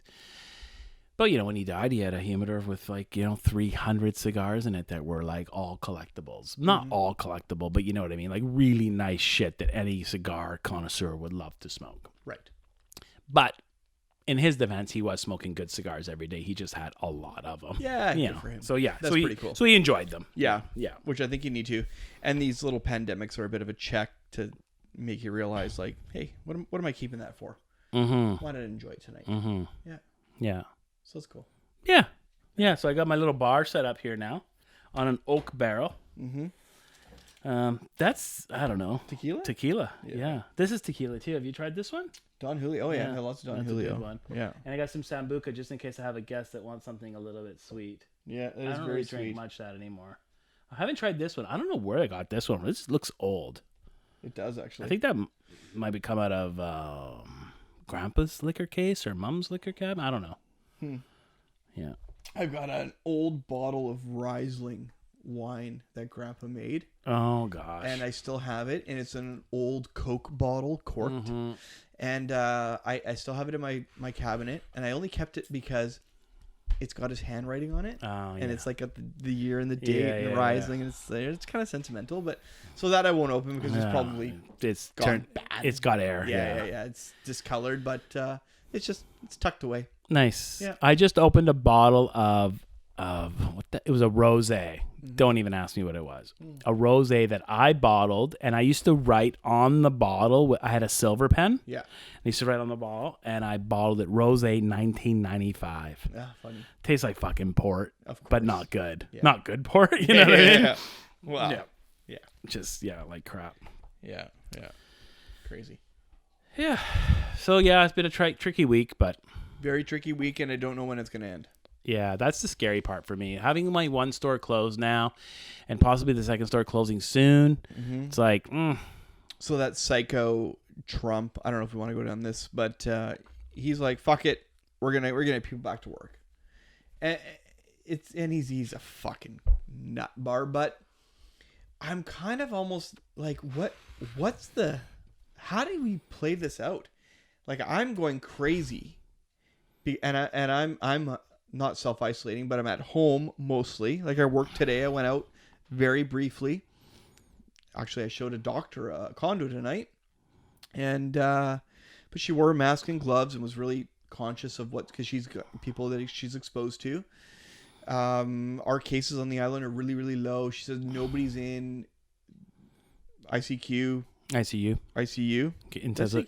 Yeah, you said Q. Care? ICQ used to be that messaging program. So I have that on my head because my wife and I were just talking about some of the original that was like the original like WhatsApp or something or whatever. Right? Yeah, Messenger. Yeah. So ICQ. But anyways, there's nobody in Victoria is in intensive care at the moment. So we're lucky that way. Yeah.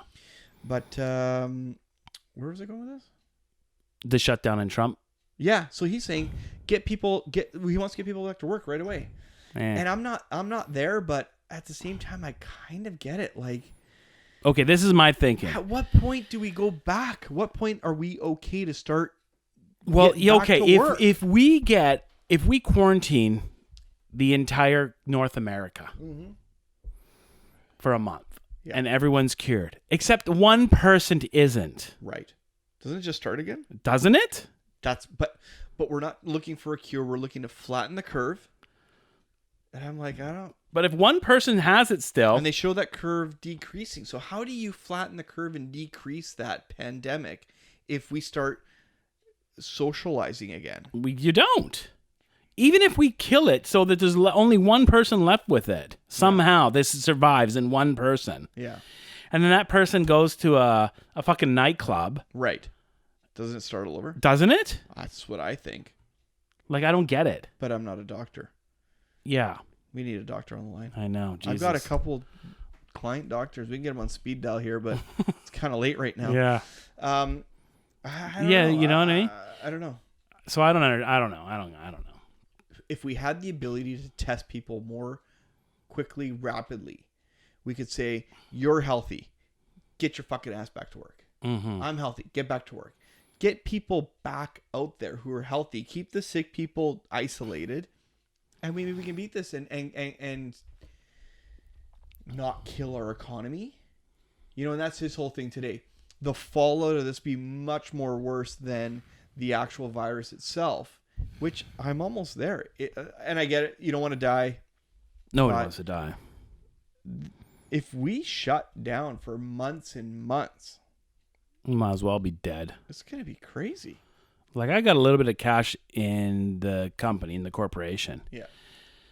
But, like, I can't afford to shut down for 2-3 months. Like, that's going to suck up all my cash. And then I'm going to be, at the end of it, I'm going to have no cash. I'll still have some inventory, but, like, you're starting from square zero again? Yeah. It takes years to build up a little bit of the working capital. Well, it took you 23 years. Yeah, I'm not a brand new company. No. If this hit me in year 5, I'd be fucked. Exactly. Even year 10. Yeah.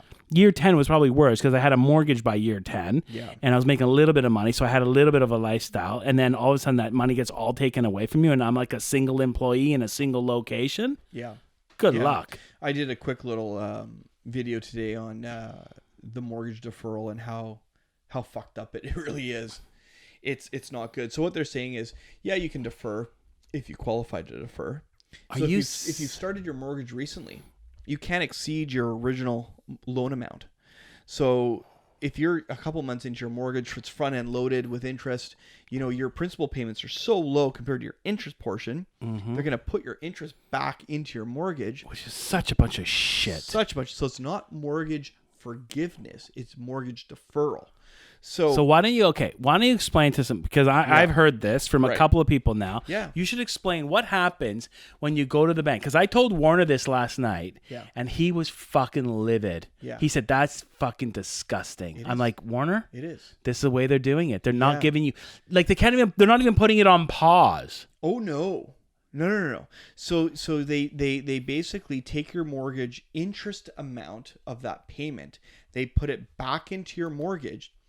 So they're putting it on the principal. Yeah, they are. So you have $100,000. You have your $100,000 and your $500 a month in interest. And say, let's just for quick math, your $500 in principal, your $500 in interest payment of your $1,000 payment. That $500 that is interest is getting put back on your mortgage. So your mortgage is going up. Your payments aren't increasing because your payments are fixed.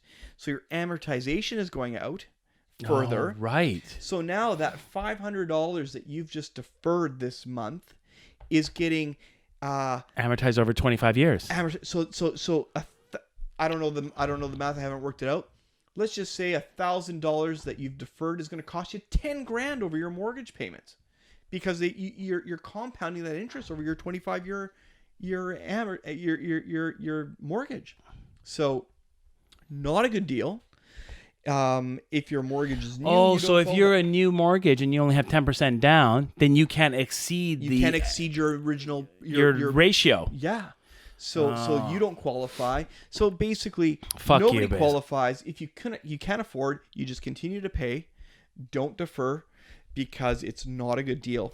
And so what they're saying now is they're so overloaded. Most mortgage products do have a skip a payment once a year built in. They're taking that away too? No, they're saying, okay, that's an easy one. We can make that happen quickly. It's an online application. After that first month, your 6-month mortgage deferral. After your first month that's done, so you have 5 more left. That is, call your advisor. We will see if you qualify and we can make it work. But it's not working out for most people. You're expected to be on the phone for an hour and a half to get through to somebody. You have to call within 48 hours of your next mortgage payment because they want to assess you. Oh, at the time. So I had a client call too early. They said they can't help them. I had another client call who said, yeah, we'll let you skip this month, but we want to charge you 2 payments next month. So yeah, I know someone that called and they said they defer for 6 months, but then they tack all the interest on to the principal. So he's paying, instead of like a lump sum payment at the end, they actually throw it onto the principal. So you're now. So unless you have the ability to defer for 6 months and then make up all those payments. That's what I was saying. You could try and make up those payments. Even if you made up those. Who can do that? I know. Well, you can't make it up on the 7th month, but even if you could make it up over the next couple of years by putting, you might be okay. Yeah. by throwing some. But who has extra money to throw on the principal? How can you double down for 6 months out of the next year? You can't. It's impossible. No, you can't. So it's not a deal. It's been a lot of lip service, just like the EI and all this other bullshit that was rolled out. They're not actually helping people yet. Right. Now I've been told directly from one of the big lenders that it's an evolving process. They're putting pressure on the banks to make some decisions because they understand that so many people will be in default that they will have to do something. Not everybody can lose their house. Right. Yeah. So they will have to do something. Bank doesn't want houses. No, they don't. They want your money. They want your money. Yeah. Yeah. A bank's worst nightmare is a foreclosure. Yeah. They lose. Yeah. Right? Unless you're insured and then they get their money from CMHC. But even then, it's not what they want. Right. But what they're offering right now is not helping people. Yeah, yeah. And that's my biggest fear. Come the first of the month, these bartenders, servers, kitchen employees, lower income people who are renting spaces in homes who won't be able to pay their mortgage or pay their rent. And those landlords need that rent to offset their payments. That's where it's going to be a problem. And this is only a problem in some of the bigger areas. Victoria, Vancouver, maybe Calgary, Toronto, Ottawa. So where the real estate values are higher. If you live in... I hate using Windsor as an... their prices are going up lately. They are going up lately, but we have family in Windsor. If your house is only worth $150,000, well, you can probably manage your mortgage even on your EI payment. Yeah, right. But when you have a mortgage of $600,000, $700,000, $800,000 mortgage on your $1 million home, which is almost entry level in the city, you need every dollar of your rental income to offset that mortgage. It'll be a problem when your renter can't pay you your rent. Yeah. Right. Because most houses in this city have tenant space in your home, in your primary residence to offset that mortgage. Yeah. So not all the country will be affected by this, but the bigger centers where the real estate values are high will be affected massively. It's a problem. We should move to a small center. We've talked about this before, but we won't move. We won't. But, we should. Yeah, I know. It's crazy. I know. I could have a little tiny cigar store somewhere. Making no fucking money. Yeah, in a shitty little market and have a shitty little house with no mortgage and go hunting. I remember being in Windsor, there's a lot of cigar stores. There was, they draw on the American market. Yeah. But those cigar stores, they're fucked, right? Those cigar stores are fucked. Because they were drawing on Americans coming over, buying Cuban cigars and going back. Oh, they were fucked 5 years ago. They were. Yeah. But could you imagine now? Really bad. I don't know. We should make a call to one of our cousins and find out what's happening over there. Yeah, Gennaro, he sends me messages every now and then, usually just bullshit jokes and stuff. But are you fucking serious? He's in the know. Finish. Go ahead, drink up, sunshine. You're bringing I haven't even touched this bottle yet. You're bringing the next one. That's a pour. You want a little bit? Drink up. No, fuck, I don't care. I own lots of bottles. Pussy. They're all on the shelf at the store. Yeah. I paid for them though, so what the fuck? Yeah. Yeah. It's stupid. You know, they're just rolling out the money too. So it's got to be a fuck. Can we trust the liberals? I don't know. I don't either. Can't trust the NDP either. Can we trust the conservatives? Not really. Can't trust anybody. But the province is actually saying they're going to roll out a $5 billion action plan, and they're just going to cut checks for $1,000. That would be really good. That'd be great because people need money today. They don't need money in a month 3 from now. 4 weeks. Yeah, it's too long. Yeah, $1,000 isn't going to do anything to anybody, but it'll maybe give them some food. Yeah, right. Yeah, which will be important. If you've completely lost your job, and you had 2 people, both earning, $18 an hour with which is I think around $35,000 a year, right? And you got a household of $70,000 income, 2 parents, 2 kids, $1,000 each a month. This is gonna do nothing. Absolutely, in this city when rent is $1,500 for a 1 bedroom. 1 bedroom, maybe $18,000 to $2,000 for a small 2-bedroom. So they need like a 3-bedroom, which is like $2,200 at least, right? Yeah. So $2,000 is gonna help. Maybe if it was $2,000 on top of their EI, right? Right, they could they wouldn't be able to buy clothes or anything like that, but they could feed themselves and probably pay their rent. Yeah. That's why when I hear on the news and they talk about this lasting months, I go, no fucking way. Right? Yeah. I'm with Trump on this one. Let's get people back to work. Yeah. How are you going to live? You know what? Even if this virus is over tomorrow, though, there's still going to be a huge fallout. Oh, yeah. Mm-hmm. Even if it was over tomorrow, and excuse me, even if it was over tomorrow and every business opened up in Victoria tomorrow, then no one's going to go back to those businesses for months. No, because it just takes a while for your psyche to get back there. You know what I mean? It does. To get out of protection mode and back into, I'm feeling safe and comfortable again. I'll go start spending money on clothing. Clothing's the last fucking thing you need, right? Mm-hmm. Like, everyone has enough clothes that you can wear your shitty t-shirt again or whatever. Yeah. Whatever. You know what I mean? Yep. There's a few people, they need their clothes, but like, yeah, I don't have to buy socks or underwear or shirts for 2 years. Right. I'm good. I wouldn't look as good as I could, but you know what I mean? Yeah. I'm good. Yeah. But like, so that's the first thing that, when I don't have cash, that's the first thing that goes. Yeah. Travel's out. Travel is gone. First of all, you can't travel. Clothing's gone. Eating out's gone. Yeah. Right? So those are for sure gone. Yeah. So, restaurants, how are they going to do? How are these gyms going to do? Well, gyms are closed, and they're barely hanging on, most gyms. Yeah. Their overhead is way too high in the city. Yeah. So, yeah, it's not going to work out well. No. I don't know. Yeah, I don't either. I don't know. And nobody knows because we're in 100% uncharted territory at the moment.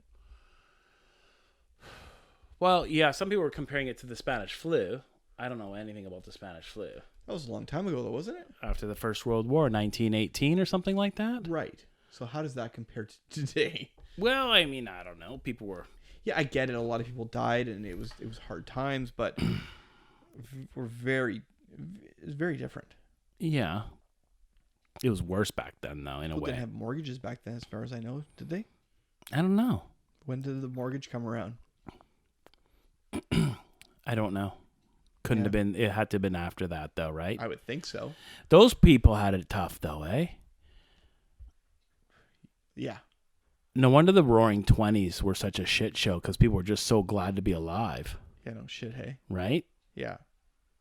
After all that, the war and then the Spanish flu, and everyone that was left alive was just like, fuck it. Give me some Coke and some bathtub gin, and let's dance the night away. So is that what we can expect coming up? I wonder. That's what I wonder. Because they went through a war, then they went through the Spanish flu, and then the 20s hit, and everyone went crazy. Mm-hmm. And they danced. And they did a ton of Coke and opium and everything else that they were doing. I don't know if they did opium, but... And then the 30s hit, and it was a clusterfuck. Yeah. Yeah. So are we going to go through like a big boom and then a bust? Like the .com thing, or... Possibly. Fuck. Yeah. If history repeats itself, that's what would happen. This virus is over, kills a bunch of people, everyone's glad to be alive, and we go cuckoo bananas. Mm-hmm. And then it's unsustainable. And then 10 years, say 12 years from now, because this will be over in a couple of years, 12 years from now, the economy pops again. But can we draw that parallel? I know it's way too soon. How many deaths do we have so far globally? Nothing. It's fuck all. It's like 15,000. Is it even? I don't even know. Maybe it's 13,000, something like that.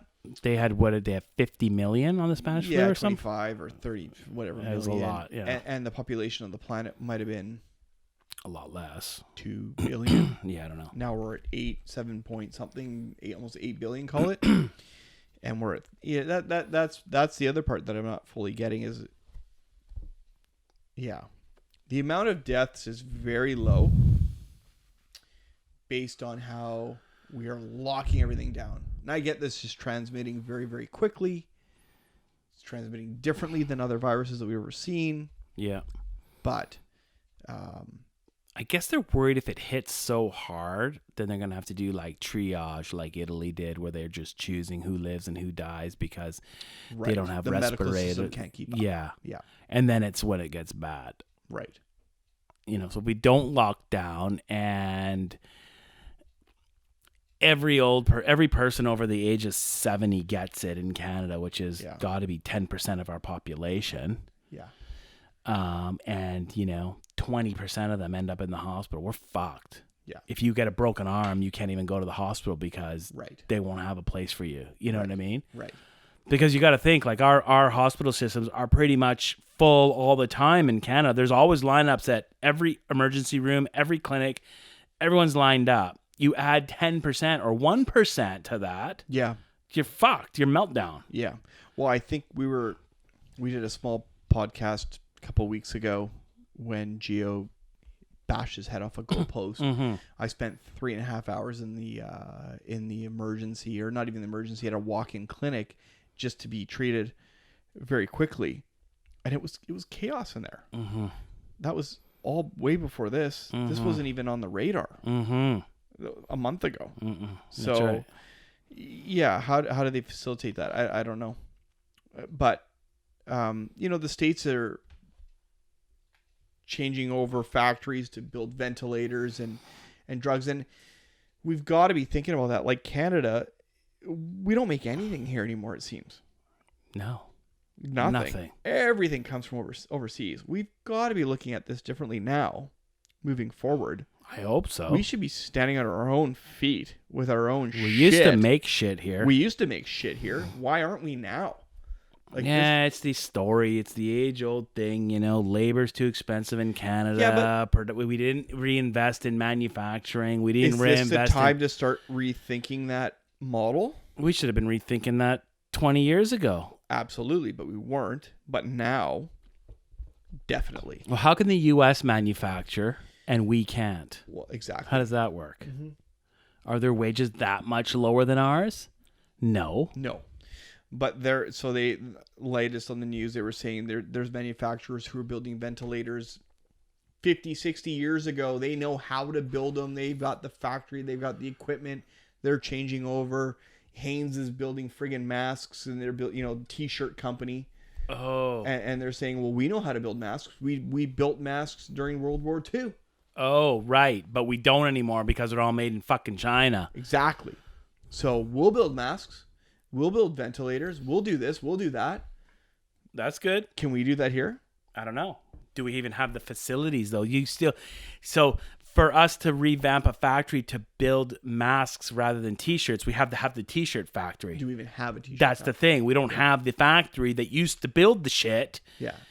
So that we can't revamp. There's just no way. It's like we have to build the fucking factory first. Yeah. How are we going to do that? Yeah, we're not. No. So it'll take too long. Oh yeah.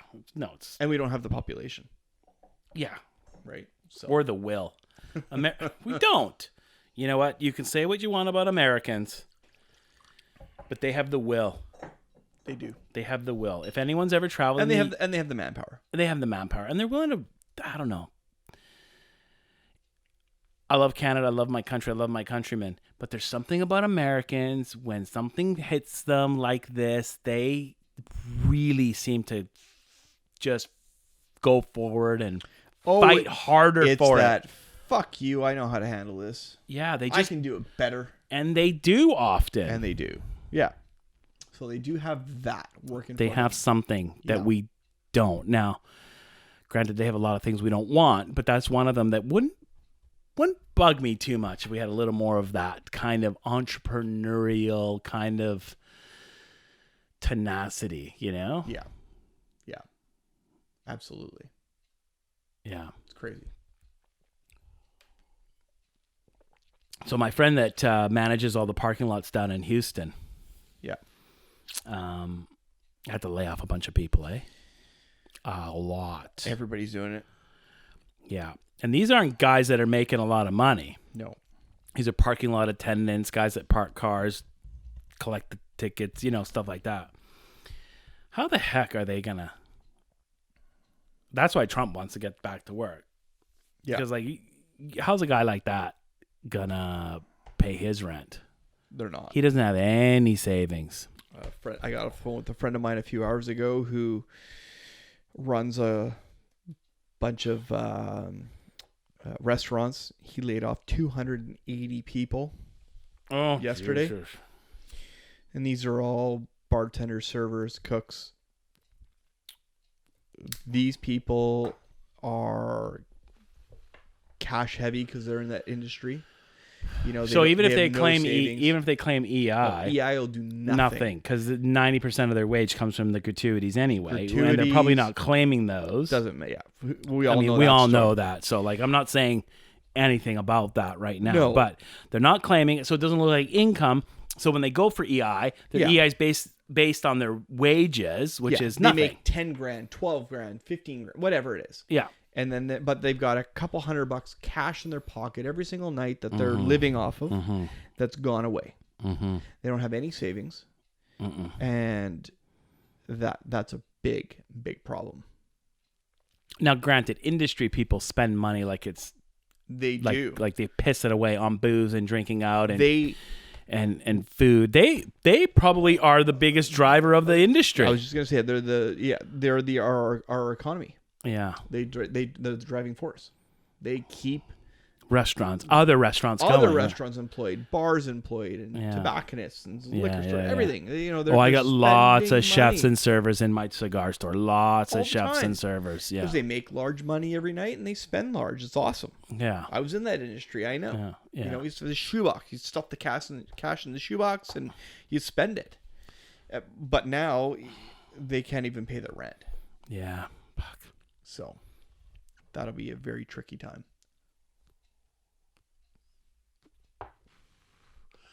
Yeah, there's restaurants here in town that the servers have got to be walking with $400 a night, right? Some of the good ones, absolutely. Like the little Italian place close to me and stuff like that, right? Yeah. Gotta be. Even after tipping out. A few hundred for sure. Yeah. Right? Yeah.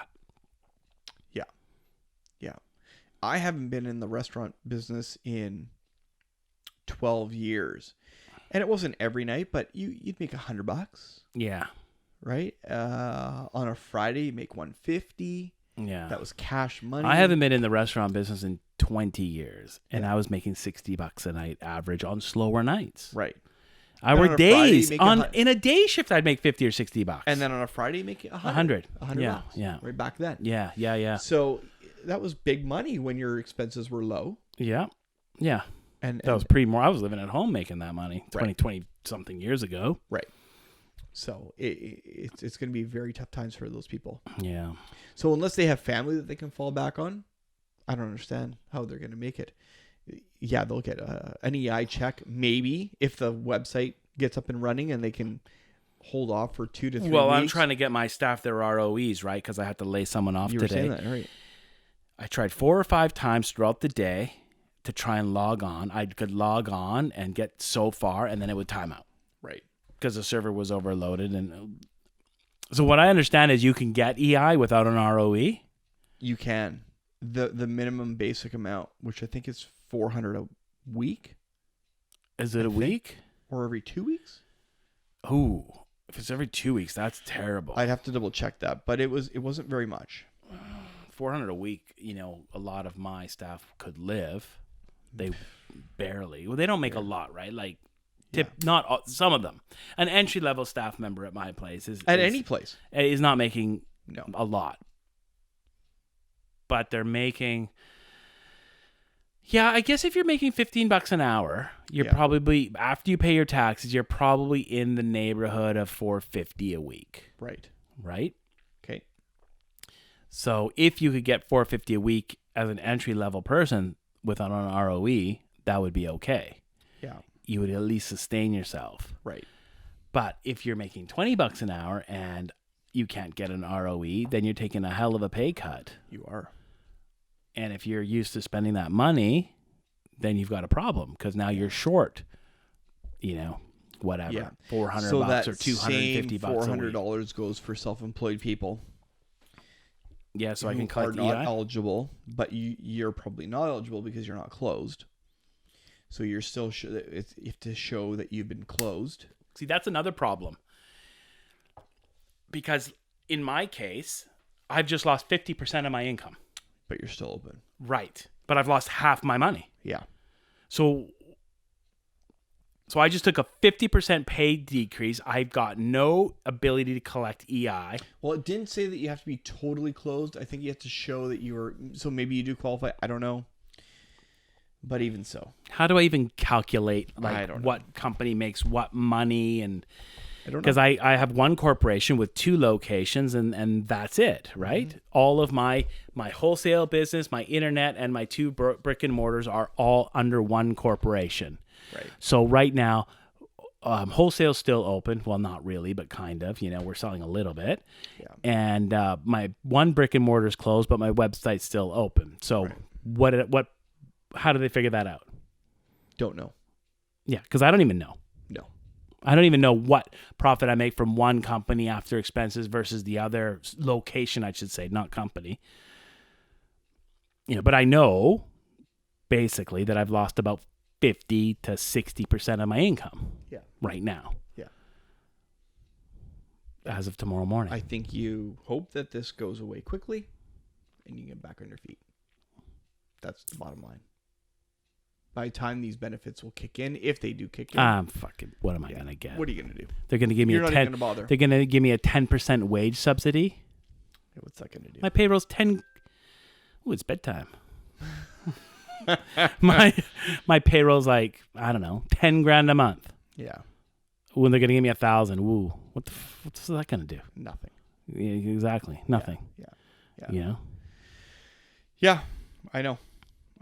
So I think everybody needs to just hunker down and work together and try and figure this out. Yeah. Because I got 3 full-time staff and then one part-timer that just started, right? He's only been with me for a month, so I don't feel responsible for him. He has another full-time job. That's great. And then I got another guy that I just freaking hired. He's worked 2 shifts. Right. So he's got another job. So I don't really feel responsible for him either because, how can I? Yeah. He's literally worked 2 or 3 shifts. Right. Yeah. And we were short-staffed right now already. Right. I'm not anymore. Yeah. Of course. Yeah. So I've got 3 guys that I need to take care of. Mm-hmm.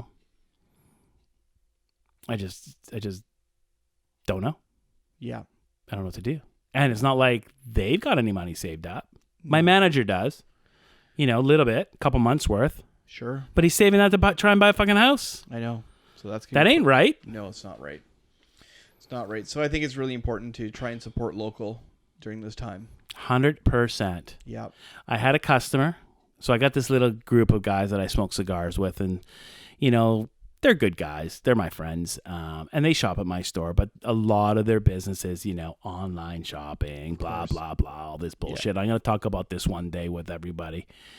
Not that I'm mad at any particular person. I'm mad at the situation. Yeah. Because of the taxation, the lack of border control, the gray market. It's not the consumer's fault. It's not. It's the system's fault. It is. And I'm gonna give a rant one of these days. Yeah. I'm gonna fucking rant. I'm gonna rip this mic off. But anyway, so I got this little talk with these guys, and one of them, I'm like, we're closing down the store today, right? Oh shit, Lou, that's terrible. I feel bad. Shows up at the store, spends $150 just to kind of. Mm-hmm. That was nice. That was a nice gesture. Very nice. Yeah, $150 is not going to do much, but he's one guy. What do I expect? Yeah, he's going to come and spend 10 grand? No. No. He spent $150, so that was pretty nice. He bought 5 nice Cuban cigars. It's great. Pretty good. Yeah. I thought that was, I really appreciated that. That was pretty sweet. Yeah. Yeah.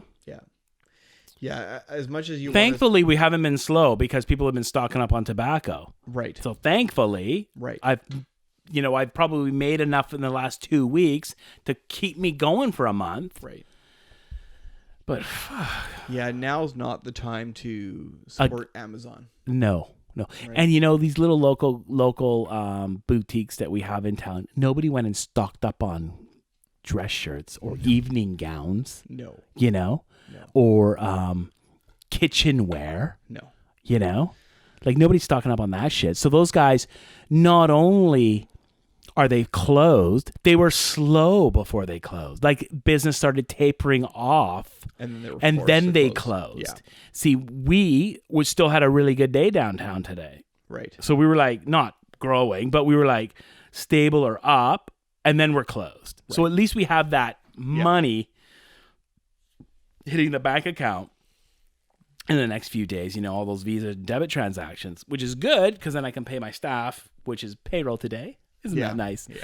And then rent in a week. Yeah. So at least I got that money to cover me for the next little while.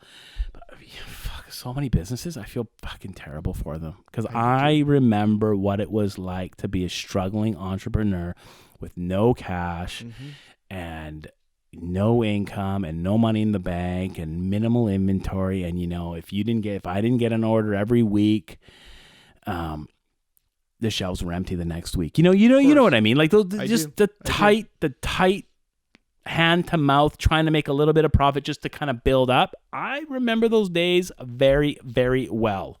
Yeah. And it's not fun. No, it's not. It's tough. Yeah. But as an entrepreneur, you think, okay, this is like what I'm doing now to get ahead, and I will, and there'll be a day, and it'll happen. Right. And then this fucking COVID-19 hits. Okay, so let me throw something at you here then. And every fucking well-laid out plan goes out the window. Right. So, chatting with my wife again because we have lots of time. We're spending time together. You're so lucky. So awesome. No, I'm teasing. Me too. But I'm like, if this is the reality, which may be the reality for months now, we need to evolve. We need to start thinking differently. Right. We need to start thinking, how do we sustain small business moving forward in this new economy? So, yeah, I get it. Close right now because it's the right thing to do. Shut your store down. Keep your employees safe. Everybody stay safe. But while we're staying safe, let's start thinking about how we can maneuver in business in this new world. Right? That's kind of where I'm at today. So how do I move forward and still make sales, still make income in this new world? That's what's going through my mind now. Right. And that's going to start hitting people hard in the next couple of weeks here. So this is going to change people's buying habits. Absolutely. And I think brick and mortars are in trouble. Brick and mortars in trouble? Now, brick and mortars that use their stores as warehouses will be able to work through this. Right. Right? Like, so I guess my timing, just by dumb luck, was good because our new website is like about a month away from launching. Right. Probably more like 3 months now because this is kind of fucking it. But it's well on its way. It's close. Right. So we've got that. I feel like people would rather shop online. Now, this is what is going to happen. Let me just backtrack a little bit. Okay. Forget Goodfellas. Yeah. So my wife we've been busy this last couple of months doing rentals and stuff, and she's helping out a lot and working on the house and stuff. So she's taken to ordering some of her groceries online at Thrifty's. Right. Thrifty Foods, our local grocer. So she's ordering those online and getting them delivered. And she's like, you know what? It's worth the whatever $10 delivery fee. Sure it is. Because it would take me 45 minutes to do that. But I can be right next to my husband ordering this online while he's doing some paperwork at the kitchen table so we can be together. Right? So she's ordered online and got not very much. We've got maybe like a half a dozen orders. Maybe probably not even. Maybe 4. Sure. From delivered. Yep. But I think everyone's doing that now. They are. Right? Yeah. So this is going to it's going to be like now people are pushing people faster into the e-market than it would normally have happened. Right. We're doing our reno. So what did we do? We placed an order with Home Depot to pick up. Okay. Online. Right. We got everything. Yeah. The coupler, the P-trap, the pipe, the PEX pipe half-inch, the fitting, the this, the that, some drywall mud, 20 pieces of corner bead. all this stuff. Home Depot still got a lot of growing to do because they kind of fucked it all up. And fuck Home Depot. Yeah, I know. Now, do what you're doing, but do it local. But you know what? The local companies have got to get going so that I can do that at their store. Right. Why did I go to Home Depot? Because they were there. Because they're set up for it already. They're set up for it. Yeah. When Rona was around, you couldn't do that at Rona that I know of. Maybe you could. I don't know. Maybe Slags. But could you do that at Slags? Yeah, well, they deliver, right? They've always But I'd have to phone them. I couldn't do it at 10 o'clock at night like I did, right? You can't. No, that's the thing. They got to get set up. Yeah.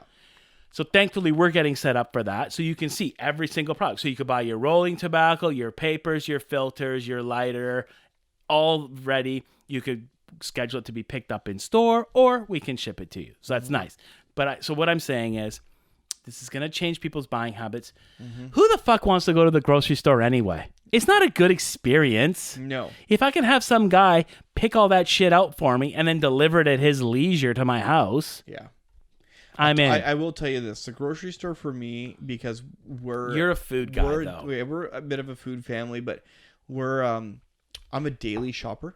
I don't shop for the week. Right. Because I like shit fresh. Yeah. And I cook tonight. So you know what you're getting tonight, and you go buy. And when I leave the office, I really do enjoy that half an hour at the grocery store. Just chilling kind of thing. It's my time. Yeah. Right? Before I go home, see the kids and wife and family and chaos and getting prepared. So I do enjoy that. But fuck it. I'll order online. I'll do that. Right? Yeah. But stores are not set up. Stores are not set up for this. For the online? No. Thrifty's kind of is, but it's going to take some time. I haven't ordered from Thrifty's yet, but this is pushing people. Yeah. So I was listening to something on the radio. I can't remember where. Movie theaters. Yeah. They're fucked. Oh, yeah. Right? Totally screwed. So maybe they need to. So someone was saying this is going to put. I forget who the hell was I listening to. Maybe it was a podcast. I can't remember. But they were saying this is going to push the theaters to do what they've always should have done. Or I don't know all the technical names from whoever owns the movie, the Cineplex, the house, whatever they call it. You know. Yeah. Why do I have to go to the theater to get a new release? Why can't I just buy the new release at theater prices? Like, not cheap, but instead of going to the theater to get the new release, I just buy it at home and it costs me $30 and I get it the same day it's coming out at the theater. Yeah, what's the difference? What's the difference? They're making their money. Yeah. You know, so maybe this is going to change the way companies like that do business too. Right. True.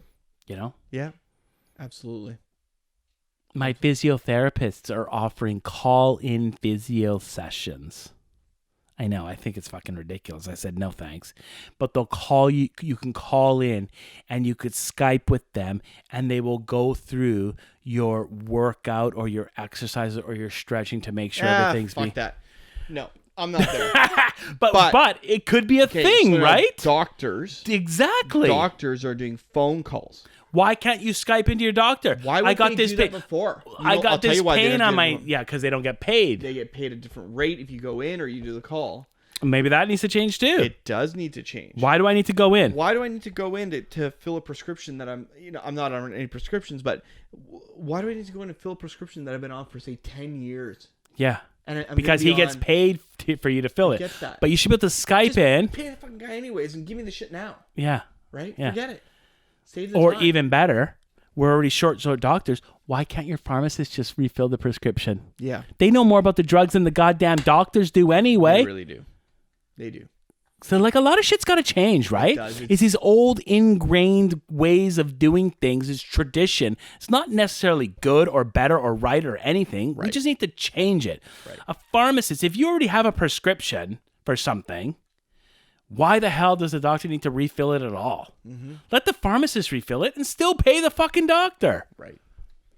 Because, I mean, a GP nowadays is I make more than a GP does. GPs are... It's ridiculous. It's not good. No, it's not good. No wonder there aren't any left. It's very tricky. Yeah.